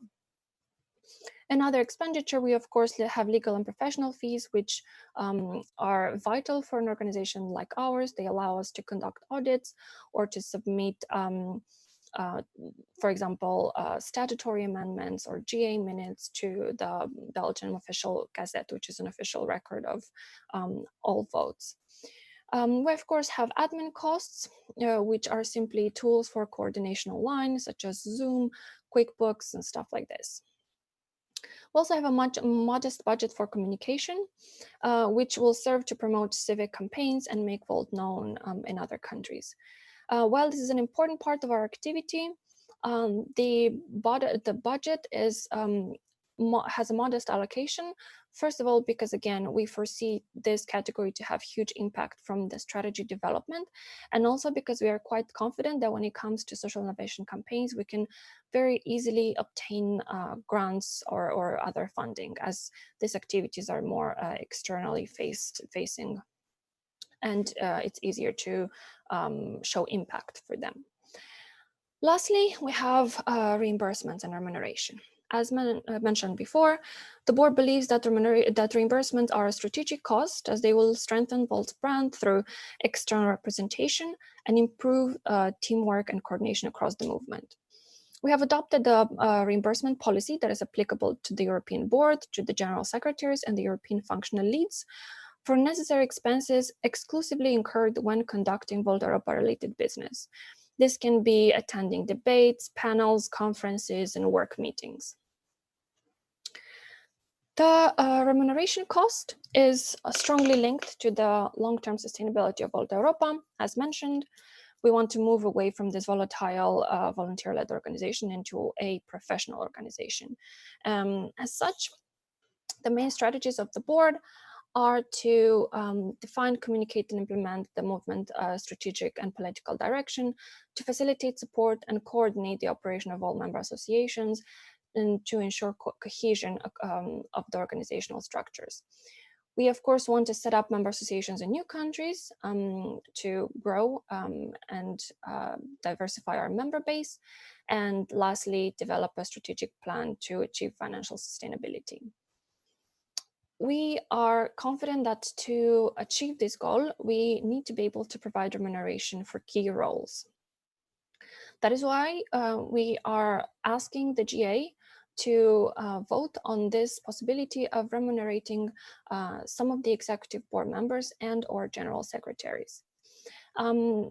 It's important to outline the fact that we have not specifically defined the roles, because remuneration will happen more on a need base. So if, for example, one of our general secretaries is in the position to receive remuneration first, then we will give priority to them as opposed to, for example, a co-president. So that is why we need some flexibility to be able to make these decisions internally of who gets to be remunerated first. It's also important to note that remuneration will happen only when some key crucial criteria is fulfilled. And this criteria is reaching a monthly reserve of about 20,000 euros, which is effectively enough to cover 3 months of Volt's operating expenses. We will also ensure that the remuneration is not higher than 2,500 euros per person per month. Why this specific number? Because we will be hiring people on a self-employed or consultancy contract, which means that they will have to pay their taxes themselves. So the 2,500 again is a gross payment, which will leave people at the end with about 1,800, 600, depending on the taxes, tax procedure in their own residence country. Which means effectively that we are paying people on a minimum wage, more or less. It's also important to note that the remuneration vote would expire in a year's time after being voted at this GA. And of course, that this criteria is only applicable for unrestricted funds, as restricted funds are being treated specifically for specific projects. This criteria will be our guidance when it comes to remunerating the staff, and we would like the GA's approval to have freedom to do that as more funds become available. And lastly, as Rainier mentioned, we have kickstarted this fundraiser to be able to cover our running costs in the short term while we work on implementing the membership fees and developing other income sources. Also, I'd like to give an update on this fundraiser just to take this opportunity. We now have 4,000 euros donated, which is extremely amazing. So thanks, everyone. But there's still time. As Rainier mentioned yesterday, our donations are going to be matched, so doubled, up until 10,000 euros. So go donate. Every single penny that you can spare would really, really matter for us. Thank you. I think now we can take questions. I can take questions. Thank you, Michaela. That's amazing so far. And also big thanks to everyone who's been sending in questions so far. You seem to be quite active out there, which is great. So we do have a number of questions to read out. Let me please just first mention again that we do alternate between genders as far as possible. Unfortunately, we don't receive too many questions from female participants. So please, if you're out there and if there's anything you want to ask, don't hesitate to just send it through. And secondly, as far as members state their nationality, we do, of course, alternate between nationalities as well. And we're trying to mention the nationality of whoever asked that question. So the first question to Michaela actually comes from Michael Holz in Sweden. It's not a question, it's a statement that you may want to reply to. I'm going to read it out. It's about regarding the fixed price membership fee option for small Volt chapters. Different countries have different traditions in the amount of membership fee they take. The fixed price, €100 per year option for small national chapters makes no sense if the standard rule of 25% would be much, much less than the fixed €100 per year. That's his statement. I believe that is more related to the amendment that was proposed. To that, I can only respond one thing. There has been a lot of conversations about what would this magic proportion be that all countries could subject to, and it was a group decision. So the regional council effectively agreed that this is a sensible option. I'd also like to point out again that by the fact that parties nationally have their freedom to set their own membership fees, then it's effectively, the fees are effectively already calculated, taking into consideration the economic development of the country. So countries that have smaller fees, they will contribute less. Countries that have bigger fees will contribute more. But what is important that the overall impact of this proportion will be equal across every country. Thank you, Michaela. We have another question, this time from Jutta Christen from Germany. You mentioned that on a European level, you want to abstain from fundraising, yet you project income of almost 70,000 for the rest of the year. Could you explain what is behind? Yes, of course I can. And that is actually very good question. We do have every intention to move away from crowdfunding at the European level, because we are now in a position, as more parties become registered and they grow, they will also look at fundraising as a source of income. And this means that we effectively fundraise on the same membership base, creating a competition that we would like to avoid. However, we're also realistic and understand that we cannot move away from this in a day or two. This is why ideally we would like to use this year 2020 to transition crowdfunding out. That is why as treasurer, it's a key priority to work on developing and implementing membership fees. With that, we will have a stable income at the European level that will allow us to work on our running costs, or for example limit them to make sure that we have enough funds, so we can then transition out of the fundraising efforts. Hope that is clear. Thank you. And then let's just swiftly move on to a statement that has been sent in by Jason Halbgewachs from the Netherlands. And he says that in the Netherlands, we have relied on a number of full-time volunteers, and since a few months also on 3 paid full-time employees. This full-time capability supporting and empowering all our volunteers have been essential in getting Volt where we are in the Netherlands. We need the same capabilities on the European level to structurally build Volt all over Europe, to support smaller chapters and empower all of our volunteers. Expecting this kind of work from people without compensation is not sustainable. The Dutch board therefore fully supports this proposal for remuneration. I appreciate that. Just to stress out from my side as well, we do want to and continuously work on finding solutions to be able to pay not just the board or the general secretaries, but the functional leads as well, as we understand we cannot function without them. But the clear lesson that we learned during the European elections in 2019 is that if we do not have a strong European level, then Volt as a party, with what it means, with its mission and vision, no longer exists. That is why, first and foremost, we need to have a person that can dedicate full time on coordinating all our activities and slowly expand. Thanks. Thank you, Michaela. We have a question from Catherine Richter in Denmark. It's hard to vote on remuneration when there is no job description linked to the proposal. It is insufficient to say that salaries will only be given when we know that all can survive 3 months. Which amount of money will be directed towards small new countries to ensure growth?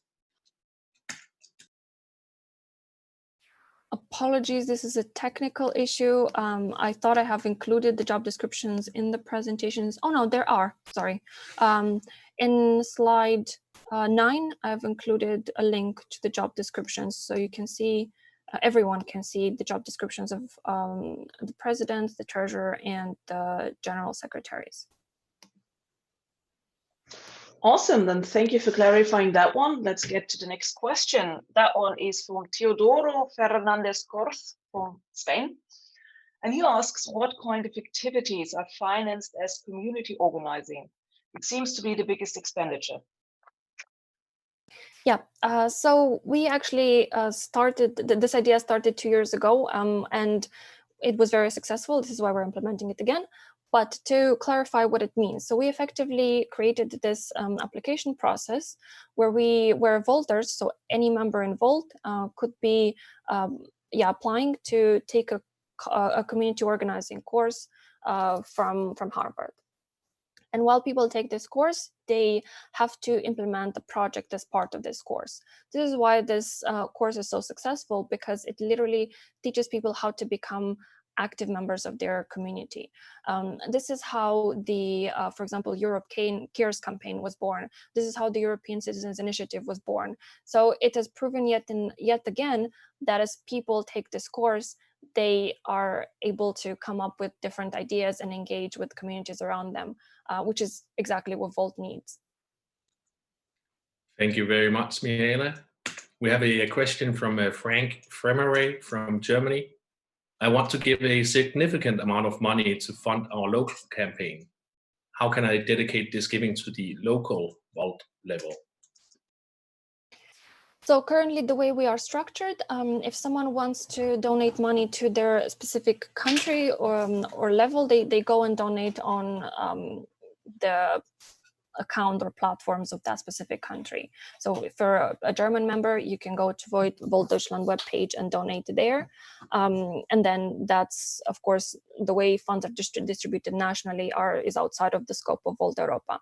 But yeah, if you do want to donate on the European level, however, you would have to then go to the Volt Europa website and donate. So because we are in this unconventional structure, to say the least, where we are de facto functioning as a European party, yet we are not a European party, and we have to. We are subjected to national laws and national restrictions. That's why we have these different legal entities that effectively have either national or European focus. Thanks a lot.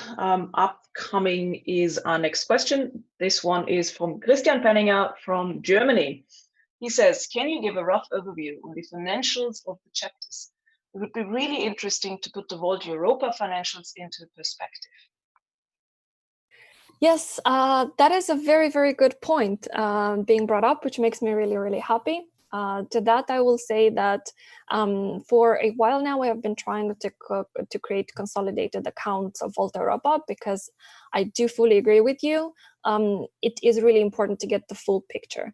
However, up until now, our efforts have been quite unsuccessful, because as I said earlier, it's quite difficult to share information in Volt. So we are at the moment in a situation where not every chapter of Volt is being fully transparent on what their financial activities are and financial reports.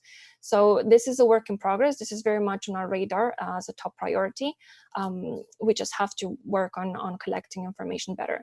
We're also exploring options of, for example, getting a common accounting software that all chapters could use. As such, everyone can look into everyone else's account in real time instead of creating separate reports, maybe translating it in English, then sending it, so then everyone can condense it and everything. Hope that's clear. Thank you, Mihaela. We have a question from Arnoud Postumus from the Netherlands. How can we see or make sure that our expenses are in line with our policies? Or is there a process behind it? So there is no process de facto, which actually is a very good note that we will take with us home and try to create a process for that. But I will say that we are very mindful that our suppliers or platforms that we use are in line with Volt's values as much as possible. We, of course, don't always have the luxury of choosing what we want to use. For example, I'll use here Workplace as an example, because it's not the best or most efficient platform for coordination for many reasons, but we fortunately do not have the luxury of changing to a different one. So yes, in short, we are trying as much as possible to partner and work with organizations that are ethical and sustainable. However, we are also trying to navigate the fine line between what we want to do and what we can do given our resources. Thank you so much, Mihaela. We have one final question upcoming for you. And this one is from Angelos Arampatsis from Greece. And he says, the expansion of Volt to smaller countries was set as a priority of the co-presidents back in Sofia. Though, and as Volt is expanding rapidly in countries like Germany, the Netherlands, and Italy, we see that the majority of the EU member states are not really represented in the Volt Europa. Therefore, we are risking to lose our pan-European identity. don't you think that there should be a higher budget addressed to the expansion of the movement across the continent? 8,000 euros on communication don't seem enough if we consider that those money are not solely for the expansion, but for social media and other communications. There you go. Very good question. So here there are a couple of things that are into play. First, I suppose it's important to highlight how actually Volt came about to be. Volt is, can be informally branded as a social media movement emerged from social media. And the way we approached the expansion in the very beginning was, again, have the social media advertising and actually traveling across Europe to organize meetups, right? This is how the first cells of Volt were formed in different countries. And we need to continue doing that.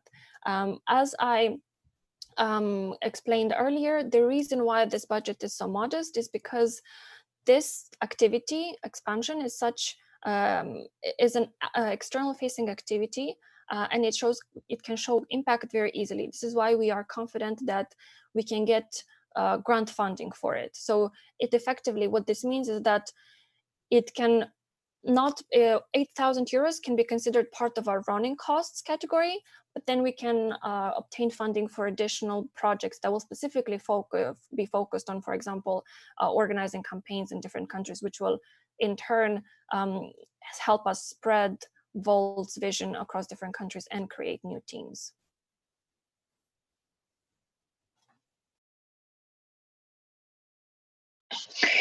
Thank you very much, Michaela, for this presentation. We have finishes our questions, so thank you very much for answering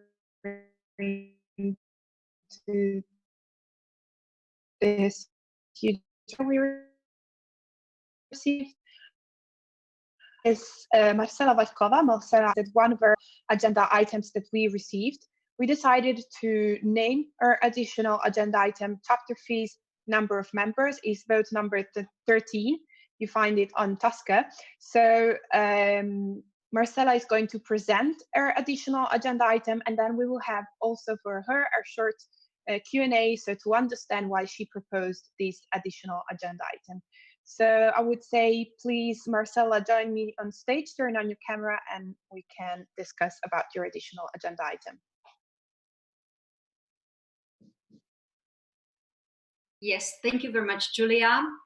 Good afternoon, dear voters. Let me introduce myself. I'm Marcela Valkova, and I'm the treasurer of Volt Belgium.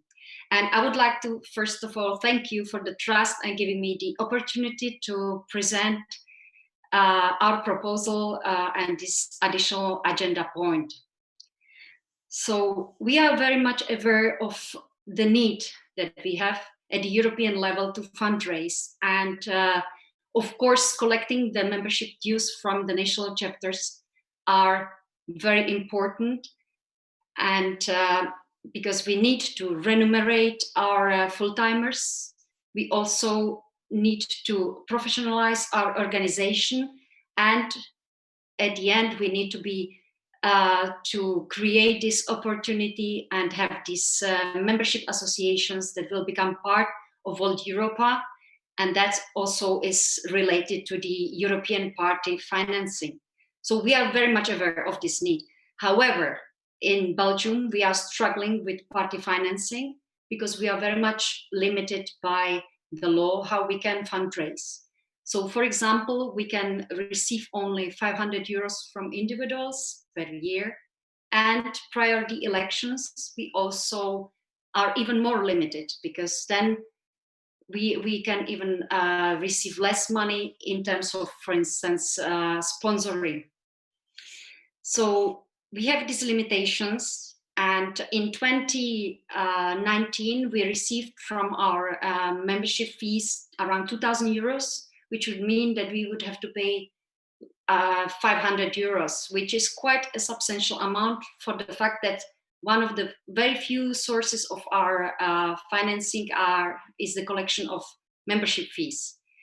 So therefore, we don't know how it will be this year, if we will be able to bring more money to have human resources that will be able to focus on party financing and collecting or organizing different campaigns for fundraising. And consequently, we would like to ask the General Assembly to have a look at our proposal and to vote in favor of this proposal in order to give the opportunity for the smaller parties that have, let's say, restricted possibilities to finance to either postpone the collection or reduce. And that would be really very appreciated in order to be able to continue our operations and to at least use these restricted finances for our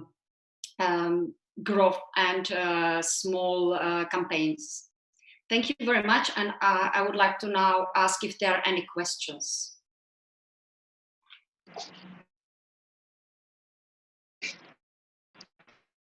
Thank you very much.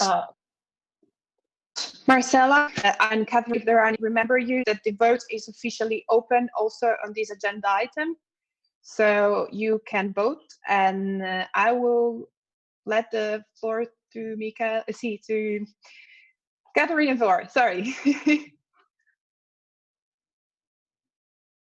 No worries, Julia, no worries. We were actually just going to say that we haven't received any specific questions for Marcela so far. So it's back to you, actually. Okay, so thank you very much, Marcela, for your presentation. Thank you very much to Michaela, that I will ask again to come on stage because she has to present us the how to vote for the remuneration.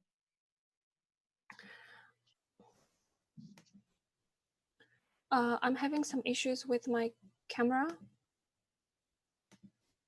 No worries. If anyone can help. Also, would it be possible to respond to Marcela's point before we move on to the explanation of the vote? Please go ahead. I'm still having issues with my camera. You cannot start your video because the host has stopped it.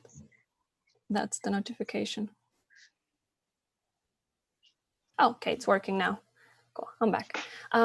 Yeah, I'd just like to take a moment to respond to Marcela's point, because I actually think it is extremely important, and I'm actually happy that it was brought because personally, in the board, we've been having some struggles to try to enforce this vote. This is why it would be good to go back to the member base and get, again, their view to know if this membership fees is still approved by our wide membership basis or not, and whether we need to rethink it. However, there are a couple of points that I would like to stress before the amendment is voted. First and foremost, like I said before, this membership fee contribution is not a way to increase the income of Volt Europa. De facto, what happens is that Volt Europa is paying or incurring some costs on behalf of the chapters. Volt Europa is providing services of coordination and alignment, is providing IT infrastructure, is providing the Volt brand and IP rights. And at the moment, these costs are sitting on our books, and they're effectively hidden, if I may use this word, from the books of the national chapters. So the membership fees would be a way for each chapter to contribute to their share of the costs that we bear on behalf of all countries. Second, like I also said, is we are really working hard to phase out crowdfunding. If we cannot implement membership fees and have an alternative stable source of income, then we will not be able to stop crowdfunding. As I looked at the proposal that Marcela has provided, they are also relying on crowdfunding very much in their budget. I believe most of their budget is also from fundraising.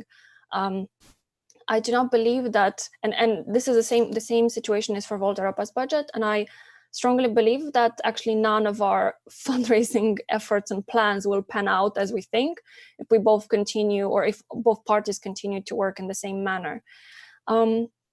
It's also important to highlight the fact that when we had these conversations about membership fees, we were very, very, very mindful of finding a solution that is fair as much as possible to all members.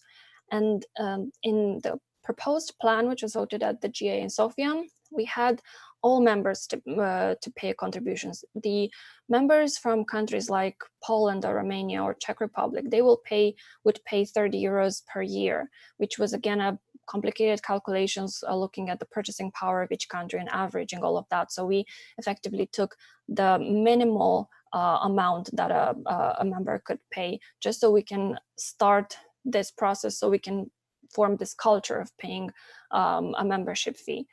We also looked again at the countries, which, because each country has the freedom to set their own membership fees, we were only concerned of getting a fair proportion out of those fees from each country. When we start, yes, I will finish. When we start changing these rules, then this effectively means that different members would pay different amounts depending on whether they're part of a small team or not. But this is not important. Everyone as a member should be paying an equal, fair amount. And with that, I will stop, and I will give a short, brief overview of the permission for remuneration vote. Just 1 second, Michaela, because we have some questions that Katarina and Thor are going to read for us. Oh, perfect. Okay. Yes, thank you. Let's just do a quick interlude for some more questions. The first one has been sent in by Paul Löper from Germany. I'm not entirely certain if it's specifically for Marcella. You may decide on it while I read it. Do you think that, taking into account that financing laws are so different across Europe, that it might be a better idea to introduce an individual member fee for every member of Volt Europa, irrespective of the membership fee on the national level? Sorry. So our approach in tackling this issue that we are very much aware of is to try to map out, to discuss with each country to map out what are their current barriers in implementation, and use year 2020 as effectively to create a transition period. And that is why so we are willing to accommodate with every country depending on what their requirements or limitations are. This is why in some countries the payment will be more of a service payment for actual services. For other countries with where restrictions are not that high, it would be a membership fee. De facto though, it's still the same thing. It's we getting a proportion of the money from all members to be able to cover running costs. Legally speaking, there is some leeway for us to how to package this payment so that we are aligned from a legal point of view. Can I just Thank you, Mihaela. Marcella, we also have some questions for you, or would you like to respond briefly first? I would like to respond briefly to what Michaela said and also to this question. In my opinion, I believe that all chapters cannot be treated equally because they are different, let's say, opportunities and possibilities to fundraise. So this brings us to the fact that we are in Belgium very much restricted, and unfortunately, we brought up this proposal very last minute because we realized that that could be an opportunity to discuss it during the GA, and we didn't have any opportunity to receive any feedback. I shared it in the treasurers group, but I did not receive any feedback. So maybe now through the GA we brought this to the attention of the other chapters, and I believe that there will be definitely more chapters that will have similar restrictions, or will be still limited in their fundraising due to the size of the team, because we had the problems that our team is very small still. We did not have a fundraising lead. We had a couple of that did not deliver, unfortunately. So these are the problems that we are facing, and we have to look at the individual cases, let's say on case-by-case basis. Therefore, I really believe that there needs to be a way to let's say give an opportunity for other chapters to give the membership fees in a different way. So really to limit it. So yeah. Thank you very much, Marcella. We are slowly running out of time for this section, but we did have two comments that were also received that we could mention. We've got a comment from Julie Pelse from Luxembourg, saying that Marcella's amendment is not saying that Volt chapters shouldn't be sending contributions to Volt Europa, but adapting the threshold to smaller chapters. And then we also have a comment from Charles Eving from France. Some countries depend a lot more on membership fees compared to others that are also able to fundraise based on donations. Maybe basing how much you collect on total income instead of only the fees collected would be preferable.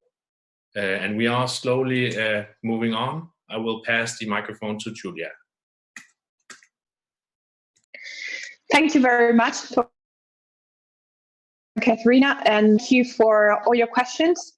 We have unfortunately elapsed our time for questions, so I think that we will have to go straight to the vote explanation by Michaela. Great, so I'm sharing my screen. Yeah, so the vote is quite simple, and I've also touched upon it in the presentation already. The purpose of the vote is to allow the European Board to remunerate some executive board members.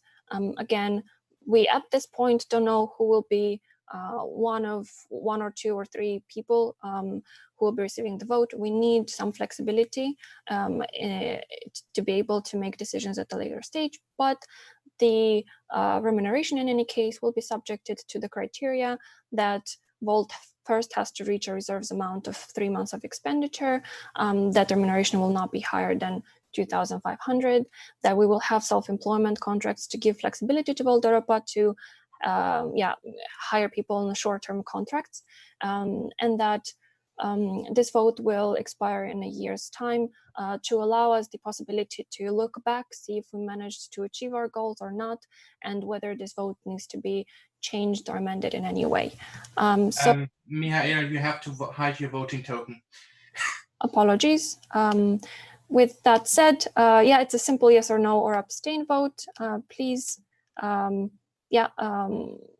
a look at the criteria again and cast your vote. Thank you.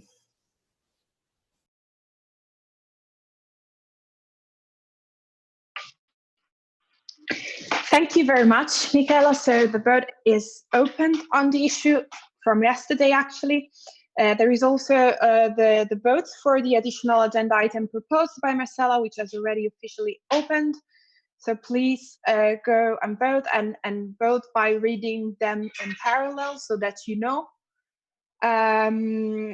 Besides that, I want you to remember that we currently have raised 4,000 euros with the fundraiser, and this means that what we have raised will be doubled up to 10,000 euros. So we really appreciate that. We thank you on behalf of course, of the board and of the general secretaries.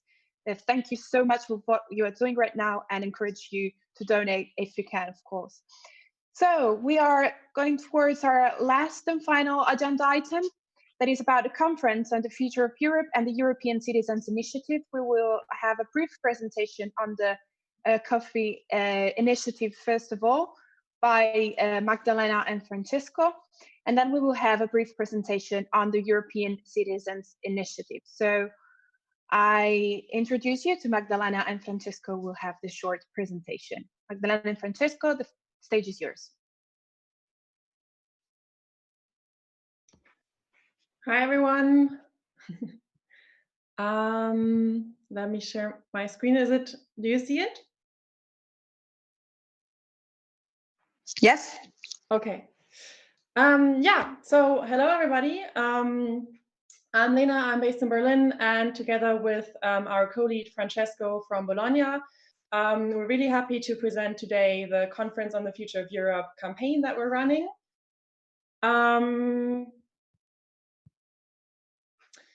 As you can see, we based the campaign on the Volt's Way of Doing Politics framework, because we want to make sure that as a pan-European movement, Volt can really guarantee that citizens have a say in the conference process and are also able to take the future in their own hands. And the Volt's Way of Doing Politics framework consists of the 3 phases that you can see here, where in a first step, we want to listen to the communities on ground to understand what is really the topic or the matter for people in their communities right in front of their doorsteps. Then in a second phase, we want to identify solutions to these issues, and we want to do that together with the communities and also with external experts. And we want to do it in kind of two dimensions. The first dimension being thinking about what can the communities do like on the ground themselves, what solutions can they come up with and put in practice themselves, and where do we need European solutions, where do we need European policies. And then in the last phase, after September, we want to run campaigns on the ground where the communities can put the change they need in practice themselves, while also campaigning together with Damian in the conference to make their voices heard on the EU level. Right now, we are in the listening phase. We decided to still go ahead with it despite the coronavirus. And at the moment, we are running an online survey, which will then be followed up by contextualization events where we have our local teams reach out to their communities to better understand how do we understand or how do we interpret the data we get from the survey. About the survey, it's based on the theme buckets you can see here in the slide. They're pretty much based on the Volt's 5+1 topics and also the conference topics. And we also have an open question where we ask, if you could change one thing in your city, what would it be? So there people really have the possibility to explain a bit more what is the situation on the ground for them.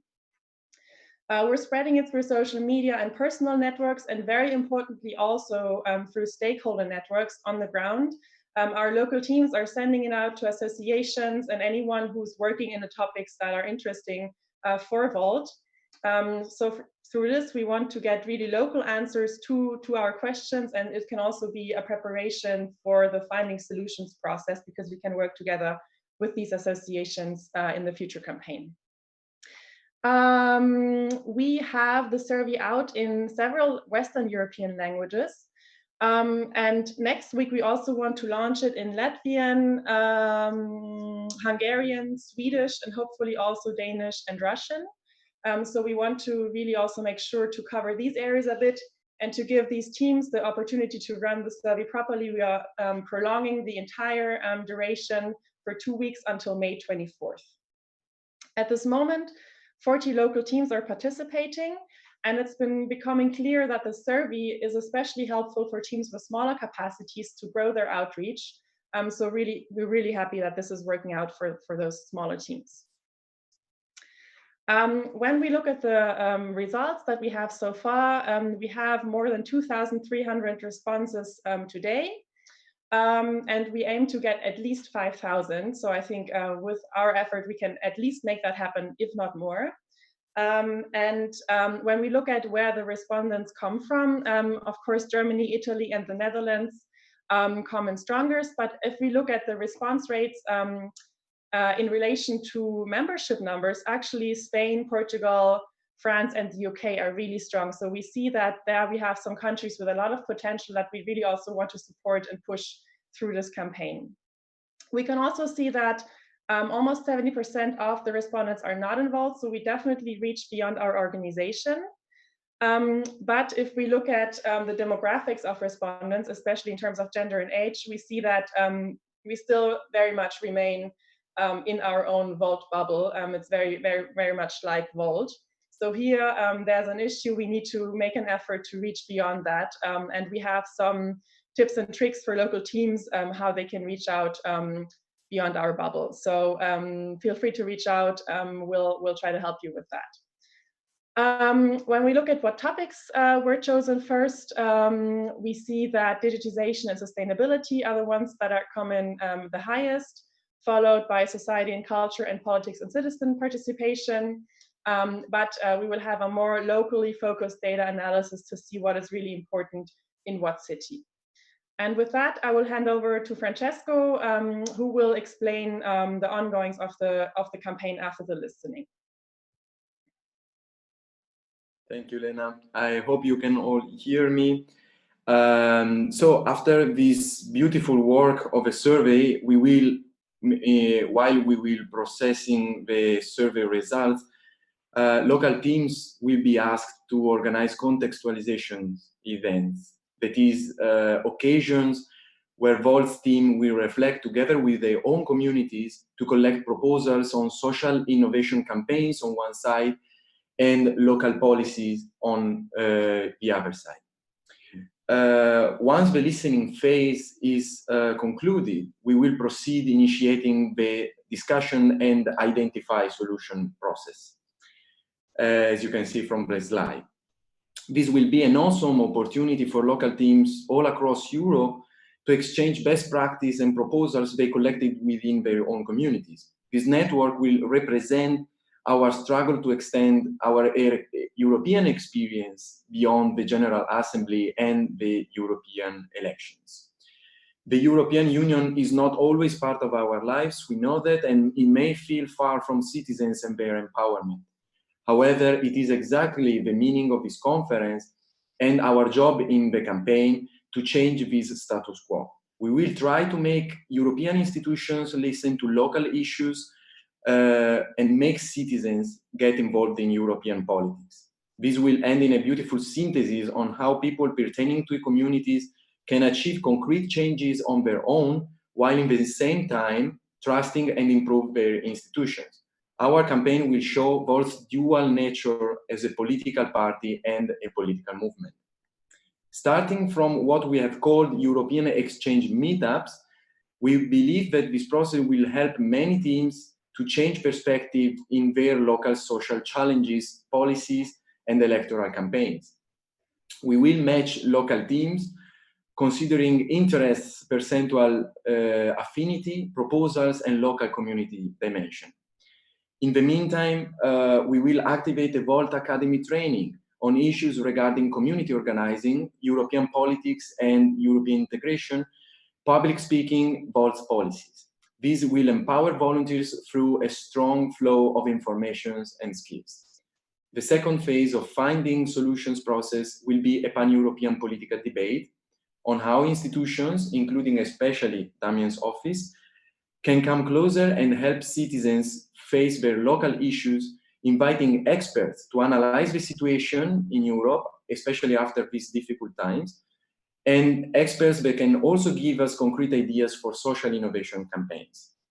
The last session will be, starting from September, our actual campaigning for social innovation, looking for those goals that best fit our local teams' issues. On the policy side, we will also engage the policy team to write a manifesto to explain our long-term vision of the conference and our expectations in terms of European integration and democratic representativeness. To conclude, I want also to mention, do not forget the Europe Week that will start tomorrow, and that the European events team will prepare online events together with local organizers throughout the week. For the Europe Day, on the 9th of May, which is a very special occasion because it's the 70 years anniversary of the Schuman Declaration, the events team will set up a whole day live stream for it. And don't forget that at 6 p.m., me and Magdalena will intervene again to present our campaign. In conclusion, we want to strongly encourage you to involve your local team in this awesome project to build the Europe we want, town by town. Thank you.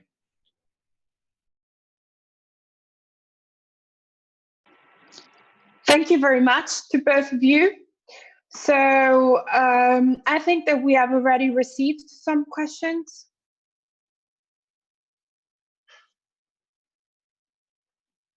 Catherine and Thor? Yes, we did, and we can start right away, maybe with a short first interlude with questions. There is one from Cedric de Vercher from the Netherlands. Sorry for mispronouncing that name. And here it goes. Are we really reaching out to the EU citizens through the COFE campaign, or mainly to Volt members? Do you have data on that? Yeah, thanks for this question. And indeed, we do have data. The data has shown that 70% of the people that are responding to the survey are not involved. So we are reaching outside our own organization, and we will try our best through interventions also in public space with stickers and flyers now that the lockdowns are hopefully being eased up a little bit, to really reach people that have nothing to do with the Volt bubble whatsoever. Also, we do this through active outreach to the stakeholder associations on the ground. Thank you, Magdalena. We have another question by Frank from France.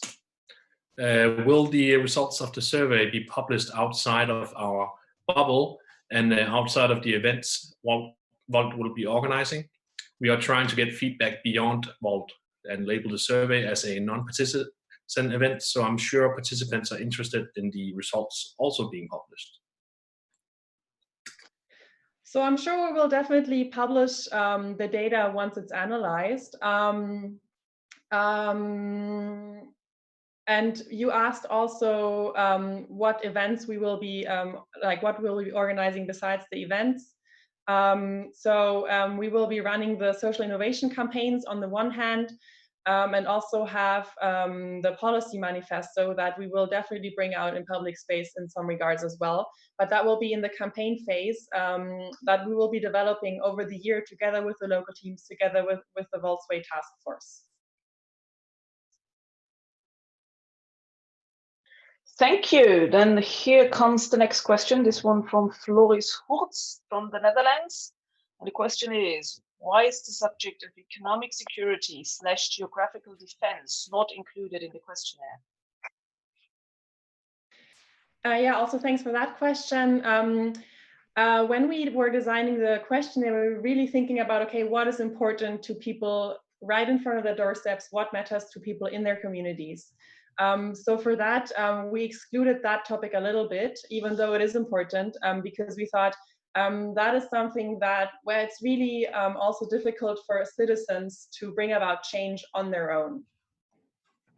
So we really focused on the areas where we can make that happen, and where we can empower communities to really do something. Thank you very much, Lena. We have a statement of sorts from Latvia, from Thales Rosa. From the COM teams in Latvia, we have translated and published the COFI survey in Latvian. We published it in social media and shared with local NGOs and personal contacts. And yesterday, we finished the Russian translation, which will be published in social media today. So perhaps a quick question from myself. Have you, how many translations have you actually had? I think I heard French.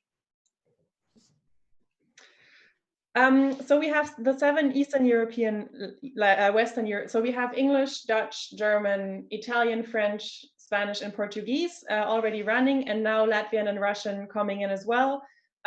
We are also working on the Hungarian translation. I hope it's ready very soon. And then we are also launching, hopefully, Danish and for sure Swedish, and maybe even Bulgarian.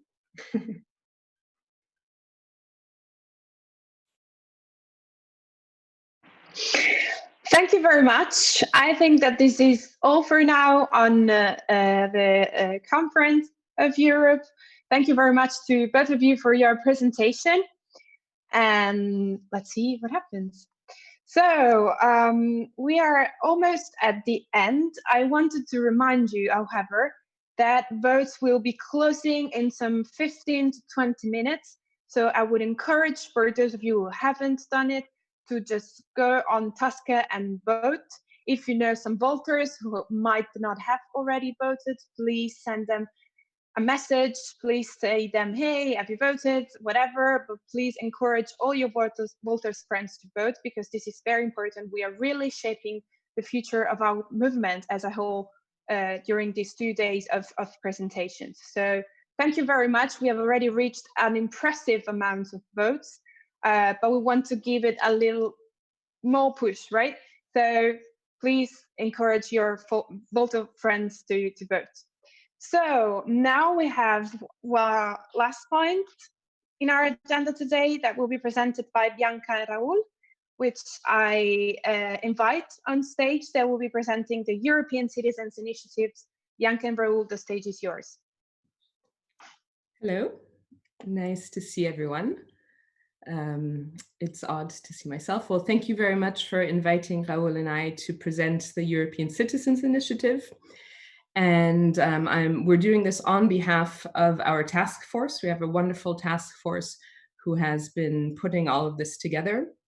And what we will be doing is, first of all, saying what is a European Citizens Initiative and the very, very basic structure of how it works. Then Raoul will talk about our plan, and then you will have the chance to vote and to say if you support the idea of Volt launching this. So let me try to share the slides. I hope this works. 1 second. So share screen.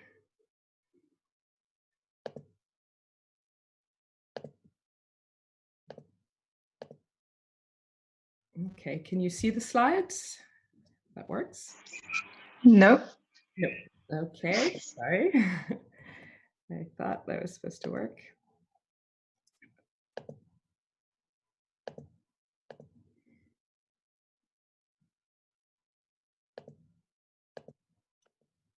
I might need help with the slides. Okay, you want me to try it?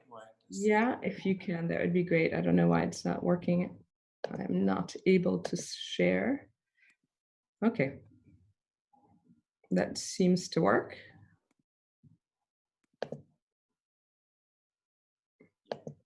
Does it work? Yep. Okay. So, this is a core part of Volt. We love the EU, so let's fix it. And one of the ways of fixing parts of it is the European Citizens Initiative. So yes, exactly. This is what it looks like. It's a very colorful initiative of many, many, many people across the continent. And concretely, it is a pan-European petition where we ask, everyone who signs it is asking the EU institutions to do something very concrete. And it's in the form of a legislative proposal. That means that we as Volt would propose a legislative proposal, and then we have 1 entire year where the citizens across Europe, people living in Europe, can sign and support it. If we manage to get the 1 million signatures, then it is presented to the European Commission, meaning Volt will present it to the European Commission, and then at a later stage at the European Parliament, and it will be voted upon. Now, this is it in a very, very simple way. Raoul, can you go to the next slide? Yep. So there we see the 1 million residents that are required. What's also important to note is that it's 7. It needs to be signatures across 7 countries, and including a certain number per country. Again, Volt is very, very well placed for that because we're not only in 7 countries, but we're all over Europe. I can perhaps, to make it a bit more concrete, give some ideas or examples of what has existed. So next slide. This shows a bit the process. So there's a registration step. Then a few months later, you have the 1 entire year to collect the signatures. And we don't need to go into the specific steps now, but it's important to note that it is a very long process. It's not a petition that you get the signatures handed in and that's it. It's a very long process, which can have a real impact. And in any case, it gives a lot of visibility to the people running it. So in this case, Volt. It creates great partnerships. Everyone does this with partners. No organization does this alone. So it's a real months and months enough to build up a wonderful momentum. And if we go to the next slide, we can see what are some of the topics that we can address. So it can only address topics for which the EU has competence and is able to make a legislative proposal. So the Commission to make the proposal and the Parliament to vote on it. And it covers many different fields such as energy, humanitarian aid, employment, non-discrimination and citizenship, environment and climate action. There's a whole range of topics, but it's not everything. I mean, it's not foreign affairs as such, for example, and it cannot touch anything linked to EU reform. So it's only where the EU is competent, but it is not completely changing the EU and what the EU is responsible for. And the last slide before I hand over to Raoul shows you 2 examples. There have been 5 successful ones so far. So it is quite a challenge to get to that point of success of 1 million signatures, and 2 examples that have worked. One was on linked to glyphosates, and it was a petition to stop the use of harmful pesticides.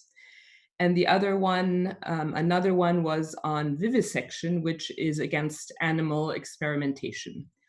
A lot of them tend to be in these fields of animal rights, climate change, and anti-discrimination, but it is open to all the fields that we noted. And in terms of our plan, call for ideas, I hand the floor over to Raoul. Thank you, Bianca. And yes, I will tell you a little bit about the Volt's call for ideas for our own European Citizens Initiative.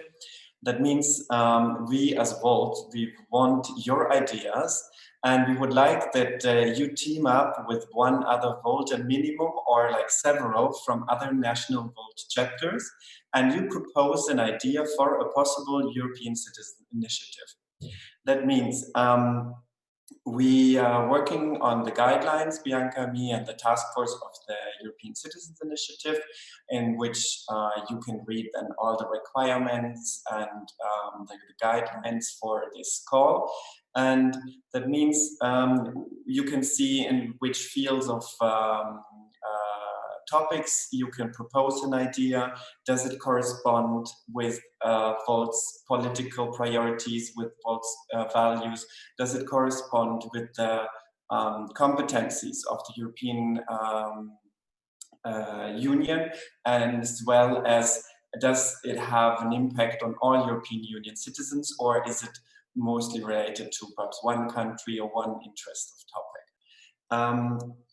As Bianca said, it's quite a long-term process. So today, hopefully you're all voting to start this call for ideas for the European Citizens Initiatives, that we can then next week open the call. We release the guidelines, and you can take a look and have first brainstorming on what you would like to propose. Then there's gonna be an info session or several ones where you can ask questions regarding the whole process until the deadline is the 16th of June. And then there will be a jury selecting the most possible successful in the future initiatives for a shortlist. And then we're going to have this short list of ideas, which they're going to be presented at the Volt Festival in September.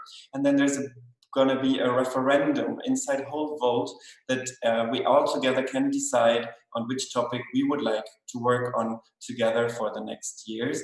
Because after the referendum, after we chose one of these proposals, there has to be a further detailed working on the proposal that we can register it at the European Commission, so that after their revision, we can launch it around March 2021, to then have 1 year of time to collect the 1 million signatures in whole Europe.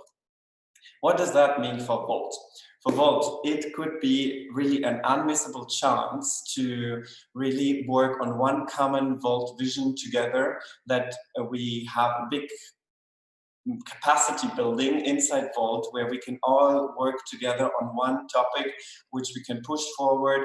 We would have a high visibility throughout years through this campaign of the European Citizens Initiative beforehand of the 2024 European Parliamentary elections, as well as we would have many possibilities for networking with further alliances with other pro-European organizations, with journalists, with different politicians and media all over Europe.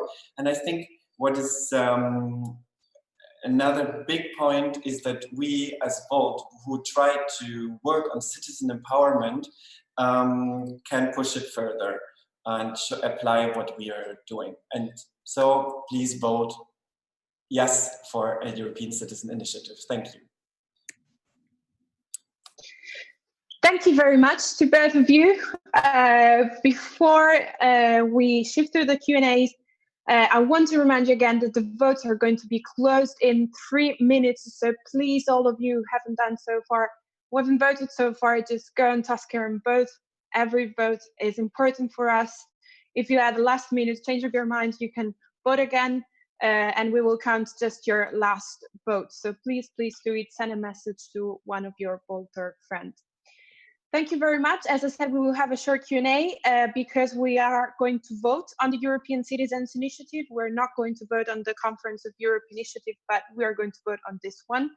So back to Catherine and Thor for some comments and questions. Thank you so much. Let's do that quite quickly to have as many answers as possible before voting time is running out. I have one question from Brian Alex to Bianca and Raul. I very much support the work on this one, but should we not first find a topic and then see whether an initiative makes sense instead of deciding to make an initiative and then search for a topic? This seems the wrong way around. What if you don't find a proper topic? That's basically the question. Do you want me to take that? Okay. Of course, it depends on what the topic is. That is essential. But the whole process of a call for ideas already takes a lot of time and a lot of effort. It's also a great exercise in itself. So if we make all this effort and then say, no, we're not going to go ahead, I think we really need the push from the very start and the support. So there might be people who just think, in principle, we're not supportive of a citizens' initiative, and then it would just be a waste of time to go through the whole call for ideas. So that's one reason. Thank you, Bianca. I believe we have a related question here from Pascala Licena. Thank you for bringing ECI to Volt. Did you know that the ECIs that are being promoted by the EU Men's Association, EUMens.eu, for example, the one for defending the rule of law in Europe, did you consider to support those ECIs and join forces?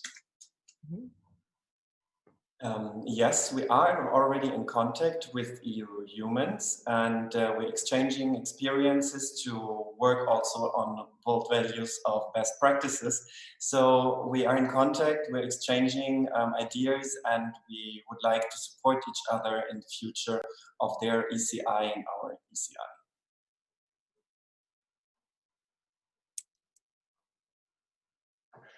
Thank you. Then let's just quickly head over to a question from Elisa Meloni from Italy.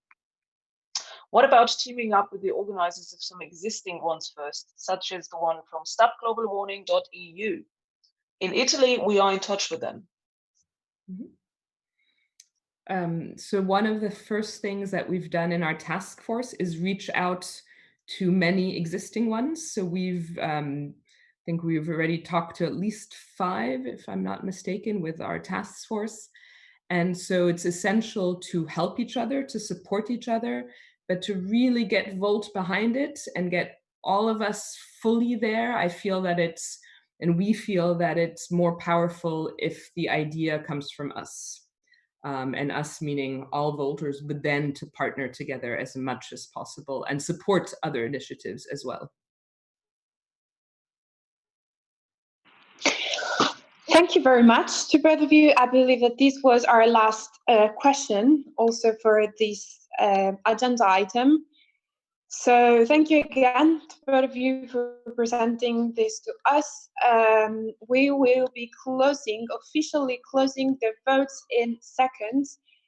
And yes, we will then count them. We'll have a short break in between because we will need to take out the double voting, and once some technical tools will be needed and will have to be used to count your votes. So the votes are officially closed for now. We will have, as I said, a short break. We will see together again in a few minutes, but before this, please vote. I remember you that you have to vote, that you can vote for the admission. This is the only votes that is still opened. Yes, that's it. So we will have a break and we will see again in 10 minutes. So we will count the votes and we will be back with the announcements on the treasurer and all the other agenda items that have been on the agenda now. And we will have also some closing words from Nina, Valerie, and other guests. Thank you very much.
My name is Felix Sproll, and I was elected on the 15th of March for the local council here in Munich.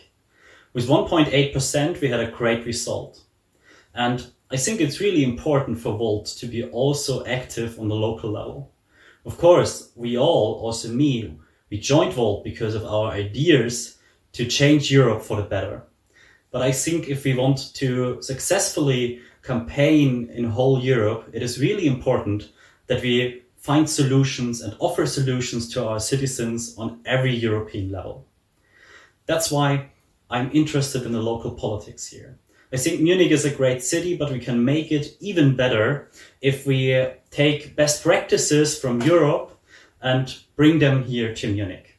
This is, for example, the housing concept we looked into from Vienna. This is what we can do for cyclists, like in Rotterdam or in Copenhagen. I really like the super block concept we've seen already in Barcelona.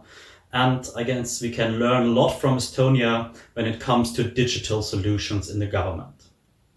So this is what I will do for the next 6 years. And also, of course, Europe is really important for me, which is why we have a lot of solutions what we can do for non-German EU citizens living here in Munich, like, for example, a EU welcome desk. If you're interested what this EU welcome desk will do exactly, feel free to ask me every time. I'm really happy to start this interesting project. On Sunday at 1 p.m, I guess we will sign the first contract which will make it happen that Volt participates in a local government, which is great, and I guess just the start of many, many more. Good luck. Здравейте от Пловдив, аз съм Лидия Димишева и съм общински съветник в община Родопи, област Пловдив. По образование съм икономист, като основно интересите ми са в публичните финанси и по-конкретно общински бюджети, тъй като дълги години съм работила в агенция за кредитен рейтинг.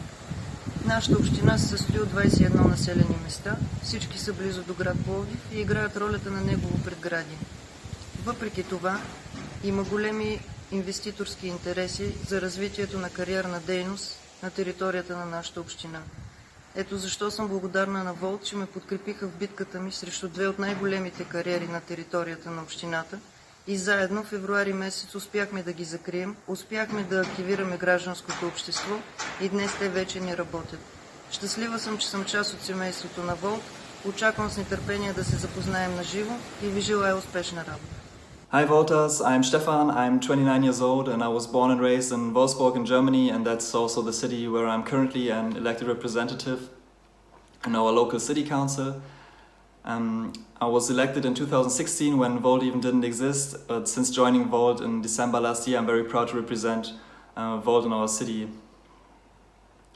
The first half of my election period, I focused mainly on youth and education, for example, by claiming a new concept for lifelong learning, which is currently being established in our city. And on the second half, I'm going to focus on environmental sustainability and digital transformation. What really excites me about Volt is the clear vision of Europe and the positive energy of Europe that it spreads across countries. And I think the new way of thinking politics and all the people of Volt is what really make it so special and a special movement. I hope you are all healthy and safe, and I hope you all enjoy our General Assembly. See you! Здравейте! Казвам се Стефан Филчев, общински съветник съм и водач на листа от партия Волт. В една малка община, която се намира в центъра на България, община Сопот. Сърдечно благодаря за възможността да се запозная с общински съветници от общоевропейската партия Волт от цяла Европа. Благодаря, че имам възможност да представлявам партия Волт в местния парламент, да отстоявам нейните каузи, нейните позиции за една силна Европа, за Европа на толерантност, на икономическо развитие, на промяна на досегашните модели. Какво представлява моето градче? То се намира в центъра на България, сърцето на Розовата долина. От това градче е родом най-големият български писател Иван Вазов, патриарха на българската литература. Същевременно Сопот е и туристически център и център на военната промишленост в България. Ще се радвам да се видим и на живо, когато този тежък период за цяла Европа отпадне. Благодаря сърдечно. Благодаря на господин Нестимир Ананиев, който ми даде възможност да реализирам политиките на Волт в местния парламент. Hello everybody. My name is Hans-Günther Brünker, and recently I got elected member of the City Council of Bamberg, a lovely World Heritage city in southern Germany in Franconia with about 80,000 inhabitants. Right now we are in the progress of negotiating a majority with the mayor, so we just formed the largest faction together with the Greens, and we are making pretty good progress. Bamberg has been hit hard by the corona crisis, so there are many challenges in front of us. Over the next 6 years I will be speaker of the faction with respect to economic challenges. I will focus certainly on Europe, but also on digitalization, civic participation, culture, and the building of housing that is affordable for everybody. What I like most about Volt? It's the people. We have a great vision and we have the right people to pull it off. We managed here in Bamberg within 2 years to get a seat in the city council, so I'm convinced that we can do it everywhere. So let's go out, let's fight for Europe, let's fight for our dream, because we need Europe, especially in challenging times.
Welcome back, everybody. So here we are after this short break. We managed to count the votes for the treasurer, and we can officially announce that Michaela has been approved as treasurer of Volt Europa with a huge percentage. So I would invite at this point Michaela to come on stage and give her speech. While we wait for Michaela to come on stage, I just wanted to remind you what we are going to do in the next few minutes. We will have Michaela's speech, then we will have a speech by the general secretaries. Then we will announce all the other votes that are being counted right now. And then we will have again some closing words. Besides this, I just received an announcement for one board member, in particular from Cornelia. I will read this announcement on behalf of Cornelia. So this is a personal statement from Cornelia herself and not a statement from the board of Volt Europa. So she's not speaking on behalf of Volt Board, but she's just speaking on behalf of herself. So this is the statement. After Lennart's Evergreen statement regarding Peter Burry's additional agenda item, I was not allowed to suggest another explanatory statement to emphasize that this is the position of the board through the general secretaries. And while I respect the majority of the board, I'm not sharing this point of view or type of intervention during the GA. In the common law system, separate opposing views are encouraged, as well as within the ACHR or other democratic countries. For example, in German courts, when there is not an anonymous vote, judges may ask to publish separate opinions or even rule in the press, and no president can decide not to publish them. In my opinion, taking a position in the absence of the member in discussion, that is Peter, without giving the right to reply is a deeply undemocratic measure. Also, suggesting a preferred voting option when done from a position of power should not be encouraged. As I said, this is the statement from Cornelia, which is one of our board members of Volt Europa. So she's speaking on behalf of herself and not on behalf of the board of Volt Europa. So with this said, as I just told you a few minutes ago, we have officially elected Michaela Siritanu as our treasurer at the European level. We will have a short speech from Michaela in a few moments, and then we will have a speech from our general secretaries. Let me just check if Michaela is on stage. Yes, she's there. Hi, Michaela. So the stage is yours. Hi, thanks, Julia. I think now it's a good time to say everyone that my last name is actually Siritano. Just kidding. No, thank you all very much for the vote and the confidence in me. Really, I really incredibly much appreciate it. As candidate, I shared with you what I think the priorities for this role should be, and as treasurer, I will make a commitment to do everything that I can to implement its objectives. I truly think that if we work on our financial sustainability, governance, and transparency, we can make Volt a strong movement that will last for decades. Europe clearly needs us, and it needs us desperately. Even this pandemic is a reassurance yet again that we need politics without borders. And we need to make sure that we spread the Volt message across the movement and across the continent. I am a first-generation Volter, so I joined Volt over 2 years ago, and I'm constantly amazed at where we are and how far Volt got. But I also acknowledge that I'm nothing but a drop in the ocean, and that I play my role alongside hundreds of volunteers whose passion and commitment is what are effectively is keeping Volt alive. I really always dreamed that we would get here, but never thought this would actually happen. And I hope that we can meet in the next GA, maybe 2 years from now or 5 years from now, and still be able to say the same thing. Thank you.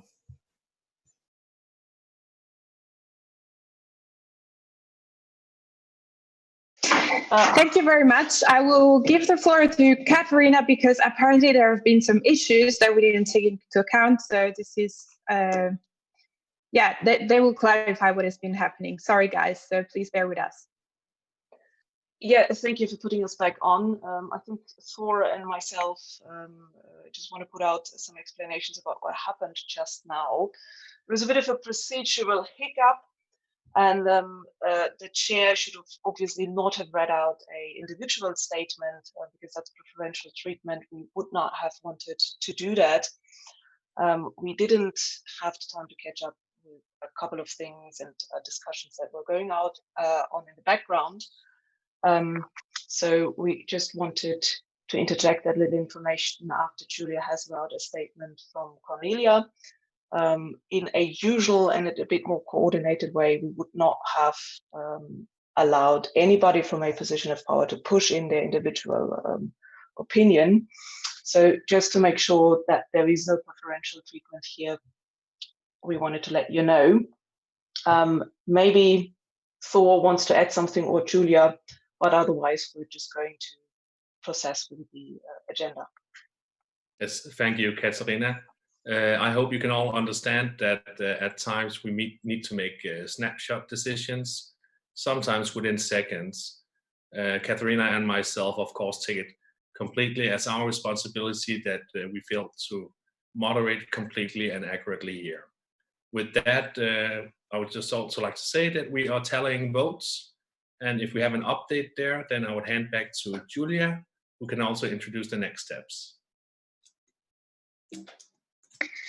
Yes, and at this point, I want to apologize myself, as they said, we can't catch up with all the things that are happening backstage, as you might imagine. So please accept my sincere apologies for having to read it out loud, but I was past it and I thought I should have read it out loud. So I'm sorry again, I'm deeply sorry. Next, we have our speeches from our general secretaries. So Anouk and Leonard, we will share some thoughts with you. I see they are both already with us, so we'll leave the floor to Anouk and Leonard. Thank you so much, Julia. Thank you very much. Very much appreciated. Okay. Dear members, my name is Leonard, and I'm absolutely humbled to be the counterpart to the fantastic Anouk as European General Secretary. She just really joined this movement, which is crazy because to me, it seems like she's been around since the very beginning. Her ability to understand our structure and our movement, and then to suggest changes to where they're needed and find pragmatic solutions, something I absolutely admire and appreciate in a team partner.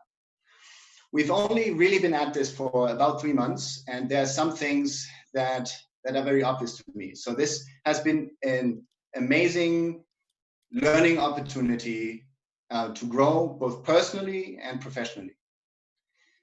But more importantly, our role as General Secretaries is to enable all individuals of our movement and to contribute and grow as we've been given the chance to, through structural improvements, efficient coordination, and the implementation of projects and goal settings. We carry the responsibility to unfold the full potential of our movement. And I'm grateful for the opportunity to be part of this, and thankful to everybody that so kindly welcomed us as a new team that has been given the job to seemingly turn our structures upside down in order to improve it to the better. I know that a lot of us would prefer to be in Lisbon right now, stand on a stage, debate policy and amendments in the end celebrate together. But while not always perfect, we've made an important step with this General Assembly. We are showing that we're capable of coming together as Europeans and capable of deciding important subjects that, even when not being in one room together. None of us is taking this for granted. So a huge, huge thank you to everybody who has put their efforts into setting this up. Every one of your efforts is appreciated. On a personal note, these times are probably very difficult for a lot of us. And I can only imagine what a lot of us are going through outside of Volt in your real lives. And that may be a lost job, a sick relative, or simply having to stay inside for weeks. More than ever, we have to show that we stand together, that we support one another, and that none of us is in this alone. I'm looking forward to all the hurdles that are coming at us, because I'm confident that we, as Europeans, together as Volt Europa, can become a serious political actor in Europe. So let's roll up our sleeves and get going with this. Thank you very much to everyone who has participated today, and see you around in the next couple of weeks and months. Thank you very much. Thank you, Leonard, for the kind words. Dear members of our General Assembly and other interested people watching this live stream, it is about to be a wrap. Our first full online GA, and to be honest, my very first GA to begin with. In February this year, I joined Volt, and together with Leonard, I started as our General Secretary. I still remember very well during the interviews for getting this great position, one of our board members asked, Anouk, you have no political experience whatsoever. How will you manage this? Well, I actually strongly believe that having no knowledge of the content as a leader is the best thing that can happen to you. Without it, you need to rely on the people that you work with to actually do what they're supposed to do, their work. And as a leader, there's no need for me to interfere with that. Not being able to do so ensures that I will not interfere where I shouldn't. It gives me the ability to listen to people, understand what they need, and empower them to achieve even more. As a board, they should focus on the core of the work, and that is politics. And me, I'm there to make sure, together with Leonard as general secretaries, that we create a strong organization together with all of you behind it to make this possible.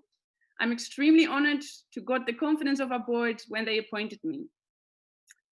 Right from the start, I was amazed with all the high quality of the skilled people that we work with. And I got to meet with everyone and work together. And to be honest, I never realized that in a normal working situation, there are people that are there just to do their job. I've never had the experience of everyone being as committed and motivated as I found within Volt. The energy and passion of all of you is just absolutely amazing. With that, I believe that the best job, together with Leonard, that I can do is for all of you to make sure that you're being heard, that you know where to go, and to get your initiatives set off and connect them together. We are building a strong organization together with the functional leads and their teams. Many of the leads have been appointed or reappointed these past months, and they are setting up their teams.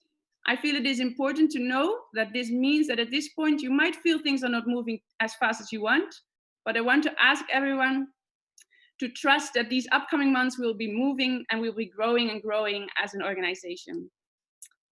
And with that, I just want to share with you an experience of this past week, because I think we can all agree this is an amazing GA, right? And I want to share with you, last Thursday, we had our trial run. And with the tech leads and the legal leads and the chairs present there, we had quite a big mess together. We were all talking amongst each other, and we didn't understand how this ever would work out. And I think for a good hour, we were all doubting what to do. And then a calm came over us.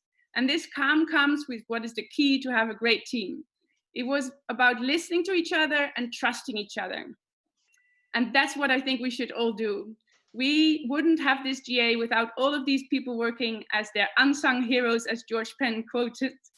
I think it applies to all of us to know that we need to use everyone's time as a very valuable time, especially because all of you are doing this voluntarily.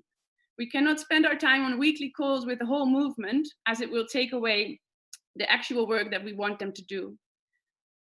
This also means that, like this GA, we all want to hear your input and we will do our best to hear it and to receive it and to answer your questions. But I want to ask you to trust us, to trust the functional leads that are chosen for a very good reason, to do the amazing work that they do to make our movement grow. Trust that you will be asked for input. Trust that you will be able to ask your questions and that they will be answered. Trust that feedback will always be welcome. Trust that when we come up with internal guidelines to get things working, that it will happen. Because eventually we will all benefit if we focus on empowering everyone to do what they're supposed to do rather than to discuss it with everyone. And I feel really comfortable together with Leonard to make this possible. And I'm really happy to be addressing you for my very, very first time. Thank you.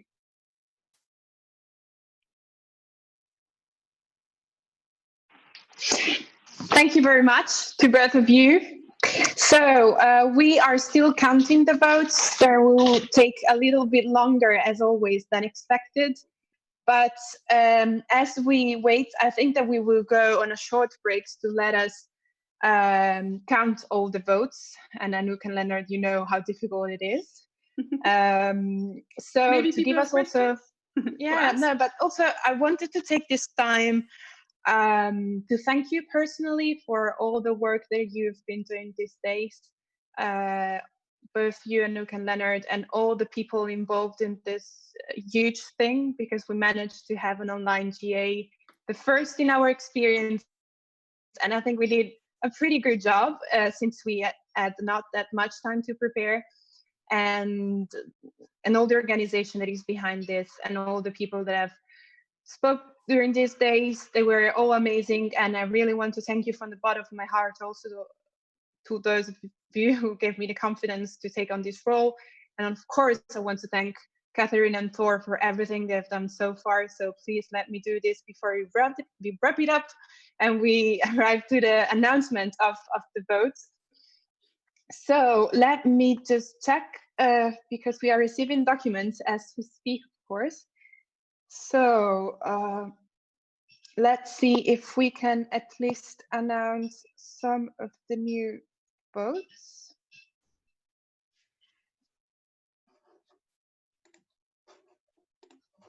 So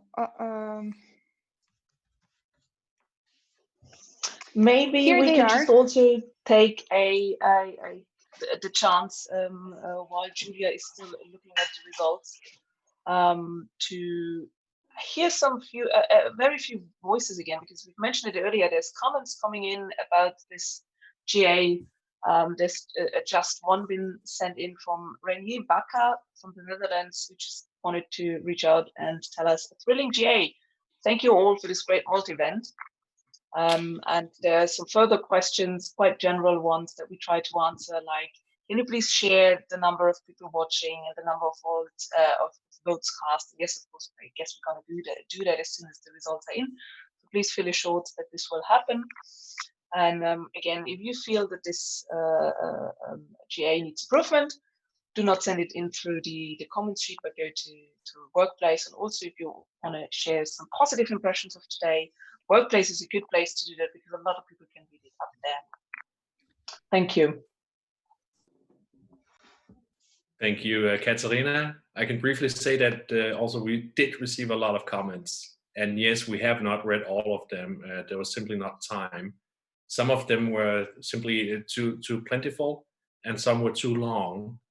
But hopefully we can sum these up, share them with the rest of Volt Europa, so that you can also see how we have been moderating, which ones were handled by who, and simply be open and transparent about this entire process. Julia, I believe that we have some interim vote results. Or by interim, I mean that we have some of the votes that are actually tallied up. And those are linked to in the document posted on your private chat. Would you do us the honor of perhaps reading these out? Yes. So we have received the official votes for the treasurer, which we have already announced. Approved to, as I said, a huge amount of percentage in favor. Then we can announce the vote on Volt 2024 vision and strategic objectives. So regarding the new vision, 23 people abstained, 691 people approved it, and 19 people disapproved it. So the vision was approved by 97% roughly of our members. of the people who voted, sorry. Then we have the 7-year strategic objectives. Again, the strategic objectives have been approved by 680 votes in favor, 33 people abstained, and 20 people disapproved. So it was approved with 97% in favor. This is the votes that I can announce right now. They are coming up, however. So I think if you have any more comments. So, Julia, I think you're breaking up there, but I can briefly announce that we are ready to go on a break and tally up all of the remaining votes so that we can announce them all together. If you call it a break, then Dominic should Perfect be then. put on Yes. the break signal. Let's suspend the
My name is Felix Sproll, and I was elected on the 15th of March for the local council here in Munich.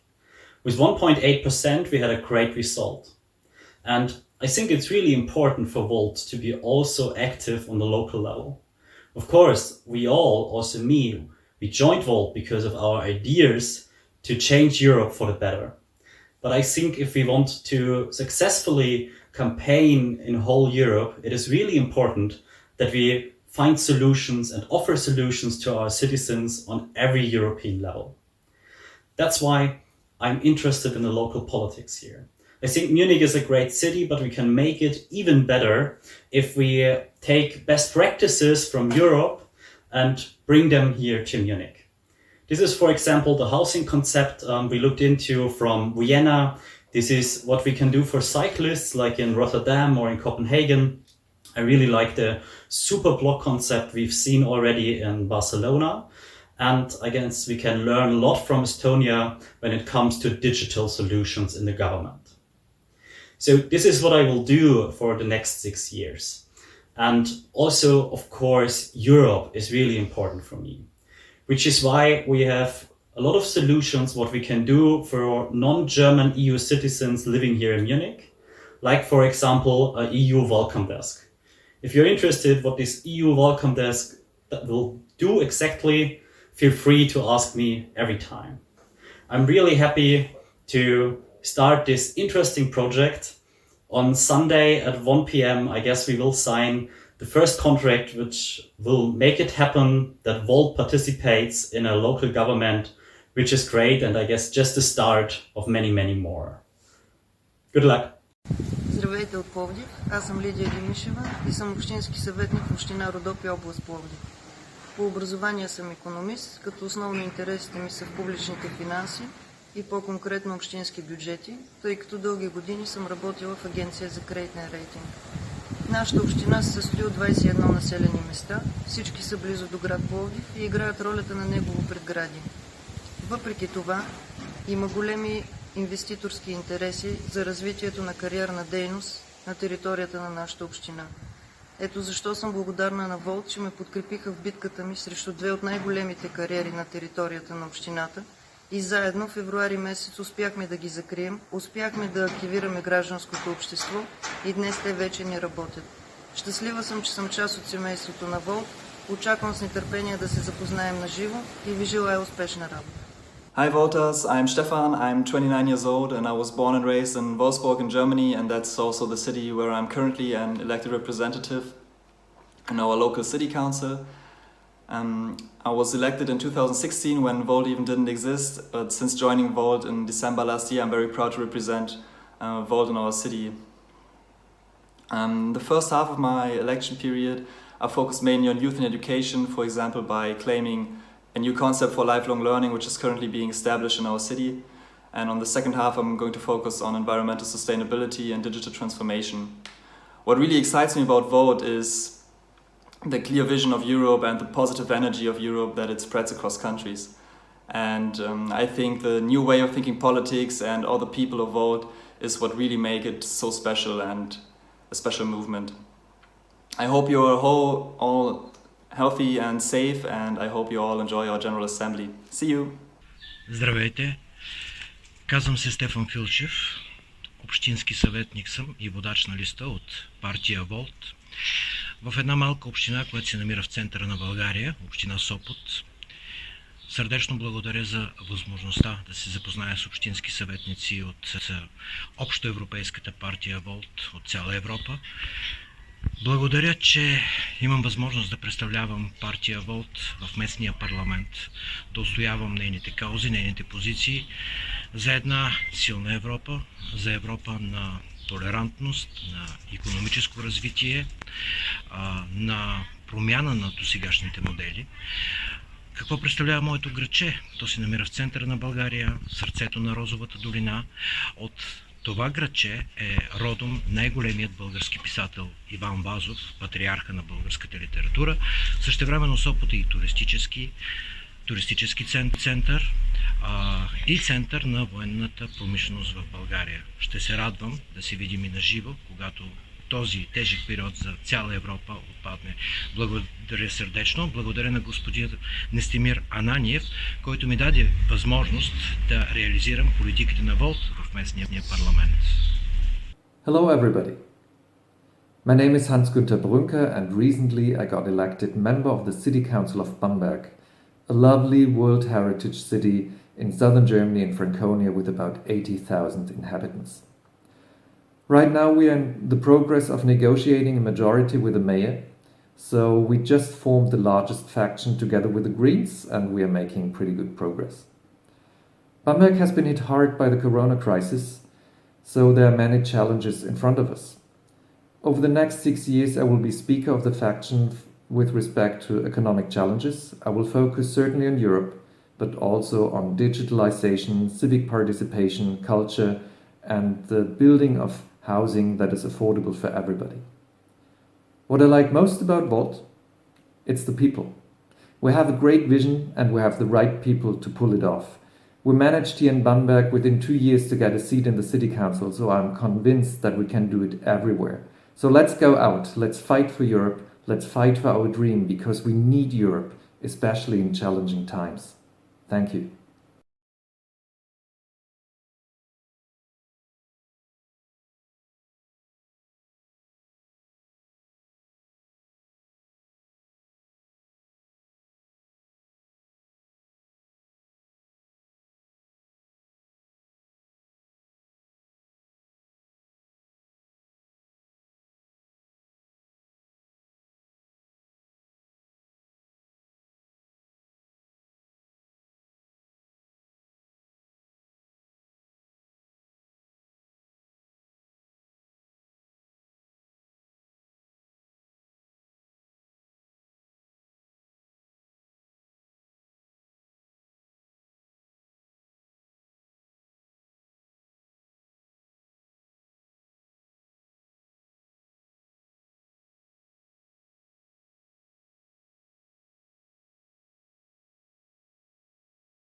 Welcome back, everybody.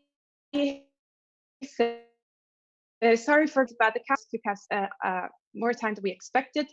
Of course, a lot of votes have been brought forward, so we needed some time to actually go through them very accurately and to let Philip do his job and Philip and all his team do his job.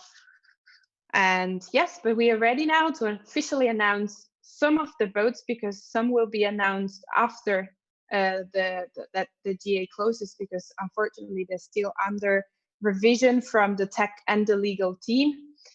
So I can officially tell you that the total number of members that voted to this GA is 837. So 837 people voted.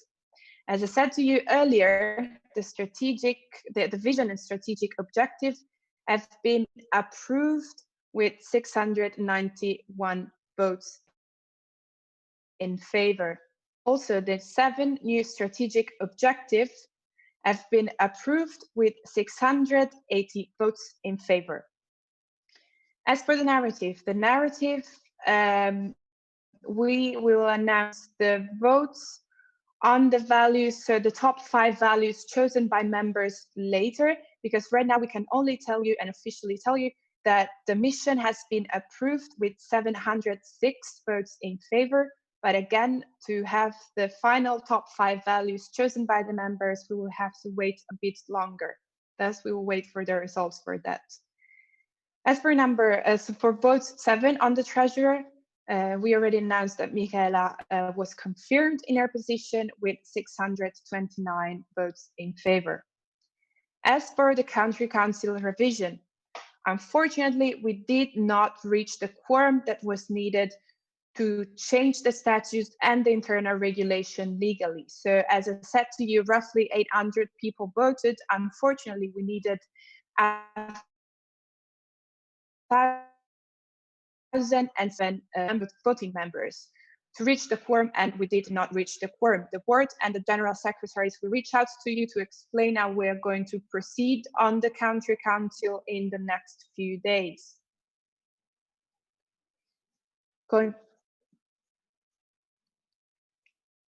Yes.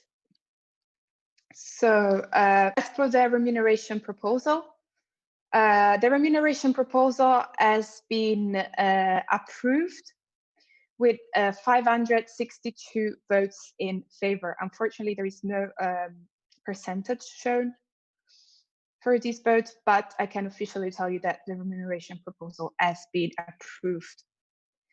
As for votes number 10, the European Citizens Initiative, it has been approved with 690 votes in favor. As for the additional agenda points, so we had Peter's additional agenda points, and we had also Marcella's additional agenda points. So as for Peter agenda points regarding institutionalizing a Volt-wide knowledge management system and culture, the additional agenda item have been approved, and so 323 people voted in favor, 52 abstained, and 120 people voted against. So the resolution on Volt-wide knowledge management system and culture has passed. As for vote 13 on the exemption and reduction of the share of the due collection for smaller chapters until reaching a certain number of members or income, the additional agenda point that Marcella has brought forward, the overall proposal was approved with 336 votes in favor. As for the 2 issues that were detailed into the proposal, so I will read them out, and I will read out also the results. The member association, which is subject to limited party financing, small amount of members, or low revenue, shall annually pay to Volt Europa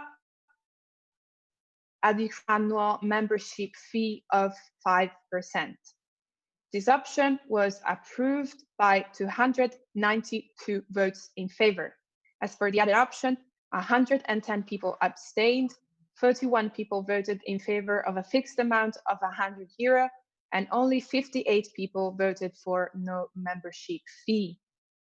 As for the other option, so until one of the following conditions is fulfilled, the option that was approved is the number of member reaches A, 150, 200, 300, 400, and 500. As for the other options, as abstain obtained 148 votes in favor. The option on revenues received 94 votes in favor, and the option on member association eligible for party financing received only 75 votes in favor.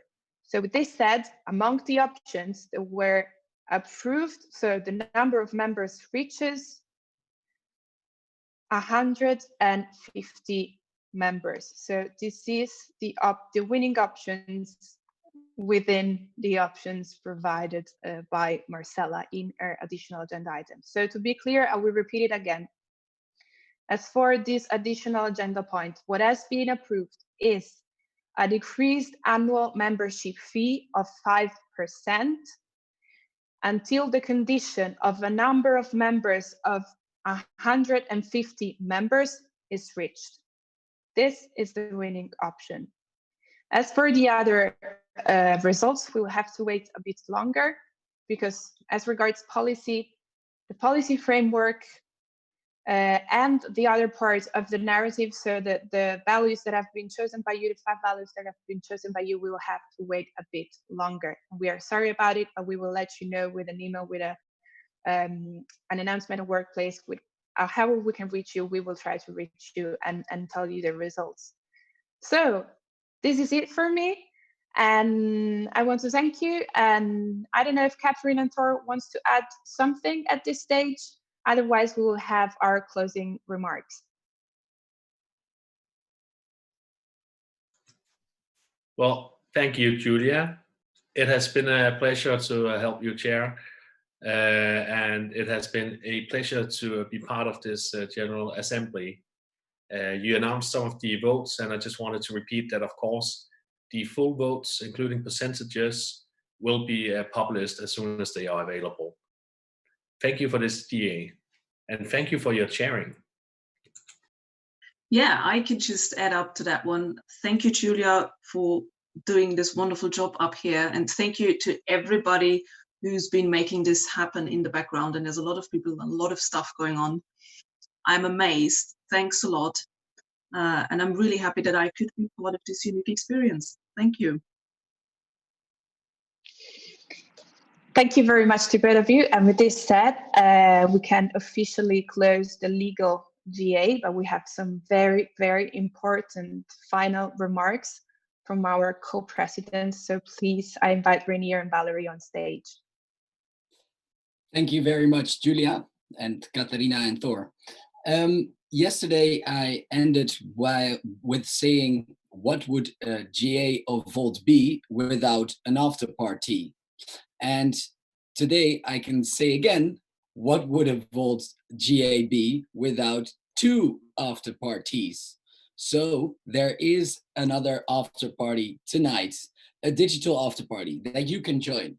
Just like yesterday, you have to go to the website bar.live.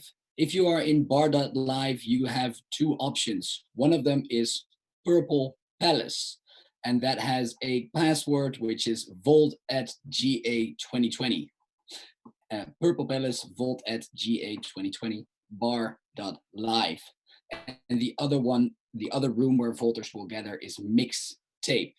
This will start today at 6. So in 2 hours from now, you'll be able to join the after party of Volt, the digital after party. Yesterday, there were some technical problems. It didn't go perfect, but the most beautiful art also has some imperfections. That's what makes it interesting. So please join again. They have tried to fix the technical things that went wrong yesterday, and join us at the after party. I will definitely be there, and I'm looking forward to see you there. Second remark I want to make is my first General Assembly was in Bucharest in January 2018. That's where I got very inspired by the campaign manager of a campaign of Bernie Sanders that joined us and told about his experience. And one of the things he said is the difference between a movement that you have never heard of and one that is successful is money. So whatever you do, focus on getting enough funds. That's why I come with you with the same message, the crowdfunder. We have had a donation amount of 4,400 euros, and that will be doubled. So this is great. We had over 100 donations, but I know there's more than 100 people watching this currently. There's almost 300 people watching this. That is why I ask you, if you can spare any money, please do so. And if not, or even if you have donated already, help me share this crowdfunder message. And what better way to do that than by doing it together? So I will now go to my WhatsApp first. If you go to www.volteuropa.org/fundraiser, you will see not only a button with where you can donate, but also buttons to share. So everybody's behind a computer or behind a phone. Otherwise, you could not be watching this. So we're going to go past the socials one by one. First, WhatsApp. I am sending a WhatsApp message. Please help us unlock Europe's potential with the link to the video and the crowdfunding page. So if you are in my Volt WhatsApp circles, then you are actually receiving this already. And the other one is Twitter. If you go to Twitter together with me, then search for Volt Europe. Volt Europe, I'm doing it as we speak. Volt Europa. Volt Europa has a pinned tweet, so it's fairly easy. I'm liking it now, and I am retweeting it. So please, if you're behind your computer, behind your laptop, behind your smartphone, and you have Twitter, please retweet. Next up, I know this might be a bit boring, but this is the best way to do it. We have a saying in Dutch, which is van uitstel komt afstel, which means if you postpone stuff, you end up not doing it. That's why we should not postpone, but go to Facebook, look at Volt Europa. My internet is a bit slower, but I am almost there. Volt Europa, and then we look at the last post. Volt Europe has 56,000 members that like it, so they will all see our post, the post that Volt Europe has just made, if we end up sharing it. So join me and share our crowdfunder. And that is exactly what I'm doing now, sharing it on my page. As I said, the difference between a movement you have never heard of and a movement that is successful is money, as taught by us at the Great Assembly in Bucharest in January 2018 by a member or the leader of the Bernie Sanders campaign. Next up is LinkedIn, one of the most underestimated social media when it comes to reach, if you ask me. And the last one we will do together. I see Valerie's behind her computer as well, but I don't see her typing yet. Valerie, come on, work with me. Go to your LinkedIn and type in Volt Europe. The top post by Volt Europe is help us build a Europe with the highest human rights, environmental, social, and technological standards where everyone has the same opportunities to succeed. And I am sharing that message now. So I hope that everybody who's watching this shares this message as well. Usually one share on your social media generates more than the average donated amount. So imagine that your share will not only get more than the average donated amount because multiple people will see it and will share, but it will also be doubled. That being said, I would like to now, after the after party and the crowdfunder, www.volteuropa.org/fundraiser, give the floor for closing remarks first to Valerie. Thanks, Ranier. I obviously shared everything now as well. Good afternoon, Sunday afternoon to everyone who is still with us.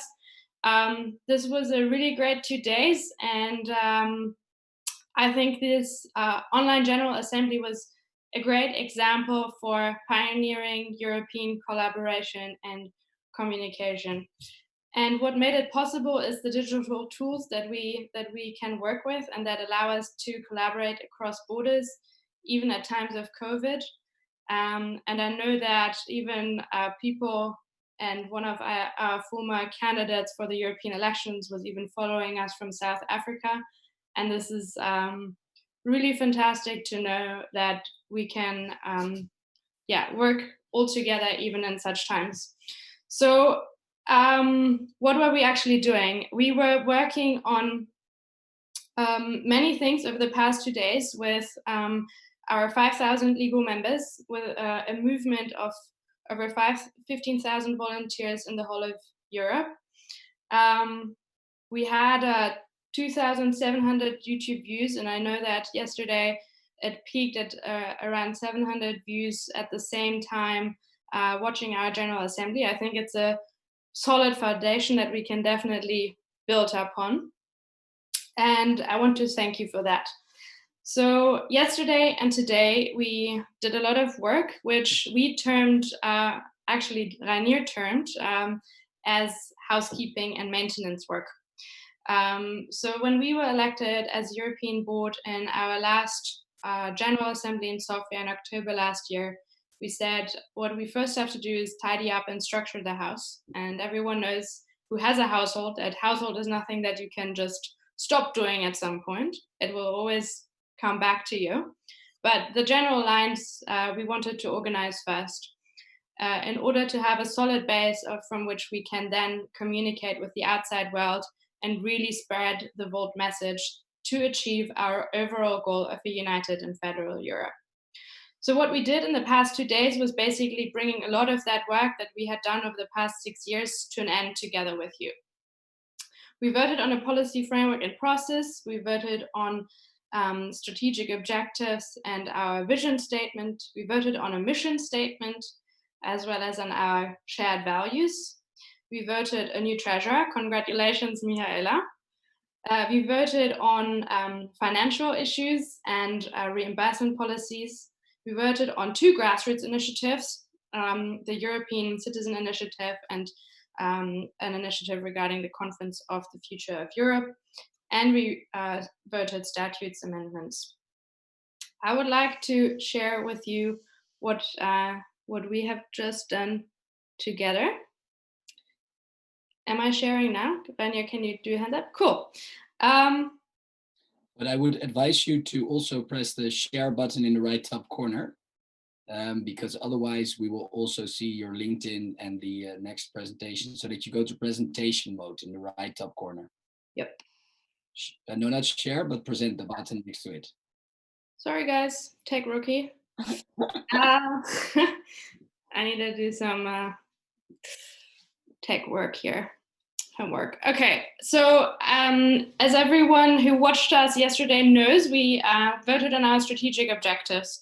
And I think what the work that we concluded and that we did over the past 6 months really fits perfectly in that framework. So one of our strategic objectives is steer Volt through professional and well-resourced statutory bodies and functional teams. We have done a lot of functional teamwork. We have done a lot of human resources work over the past months. And with this General Assembly, we have also started the amendments of the statutes and made processes and procedures within Volt clearer, so that all Volt members can participate, such as with the policy framework. Convey unifying values throughout Volt. We voted together on our shared values. Unfortunately, the vote is not public yet, but will be very soon. So we all know what values we want to learn, own, and live, as I learned yesterday from Michael. This assembly and everything that we voted on was a good example of how we want to live democracy. We want the credo of Volt is that leadership means that we want to enable others to pursue and achieve shared purpose. And this means that there has to always be transparent processes and ways to include everyone, so everyone knows how he or herself can include herself in the political decision-making of Volt. And this is what we were working on, while also providing the guidance in how we do our political work and how we spread the word, especially on what we're doing. All of that will help us grow in a balanced and diverse way across Europe. Especially the mission statement that we heard yesterday will help us in internally aligning better on living better together, what we want to achieve. We want to tackle the challenges as one Europe, and spreading the same message within and externally of Volt will hold us together better as Volt, and will enable us to win elections and continue running social innovation campaigns. So the people who followed us today have heard yesterday, and I believe also today, our elected representatives speak, and some messages that they sent us, representatives that are voted into local and regional and European parliaments over the past months and years. And you have heard today two of our social innovation campaigns, the European Citizen Initiative and the Conference of Europe campaign. And with all of that, we want to pioneer pan-European collaboration and communication. This will be a next step. This will be the focus of the next 18 months of our board mandate. This is what we really want to do.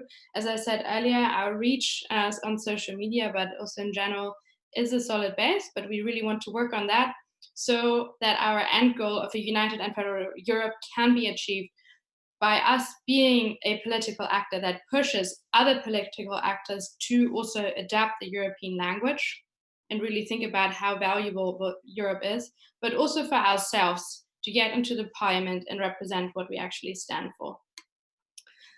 Before I give the word back to Rainier, I also want to share with you these slides. Nope. Too fast. Because all of that work, obviously, a lot of people were involved. We were lucky enough that we could build up a lot of work that was done by people who were holding important positions involved and were devoting a lot of time and energy and thought to this cause over the past months and years. Here you see a few of them. I will go through them quickly as well, because we really appreciate your work that you did before. Thank you to all former leads, beginning with Feliz Marzan as former Academy lead, continue with Lorenz Nava, former Academy lead, Alin Sabo, expansion lead, Peter Post, also former expansion lead, Caterina Gaiotti, former HR lead, Chiara Cimino, our former fundraising lead, Daniela Ramos Giraldo, our former comms lead, Susanna Struharova, who had a big impact, but I will get to that, also for this GA, our former policy lead, Stefan de Jonge, our former legal lead, together with Julia Romana Mele, who is chairing today, who did a lot of the prior legal work. Thank you all. The next thank you is obviously devoted to our great conductors on the front stage. Over the past 2 days, or today and yesterday, we saw a lot of them, and we thank you for this excellent work in conducting this online GA, which was the first time for us in that setting, and you did a remarkable job. Also, to everyone who presented General Assembly agenda items that basically concluded the work. So everyone that you see here is leading a team. So behind every point that was presented, there was several teams, several people working on it, whole teams. So we had the policy process in votes with the general involvement of Susanna Struharova and Tor Laholm as policy leads, as well as Jeffrey Ludwig and his team from the Governance Commission. We had Janis Köhn, Claudia Lanza, and Christoph Schreinmoser and their teams presenting the policy votes to us on climate change and electoral reform. We had Michael Frank and his team working on our mission statement. We had Catherine Richter, Daniel Matteo, and the whole strategy team working on the strategic objectives and vision statement. We had Marlene Larsson and Daniela Latella for the statutes review. Bianca Baumler and Raoul Humpert for the European Citizen Initiative, and Magdalena Rausch and Francesco Rizzi-Brignoli for the Conference of Europe campaign. Behind the scenes, the faces that you did not see, and I'm sorry, some are cut off, at least on my presentation. Behind the scenes, the people that were hustling all day to make everything look as it was easy and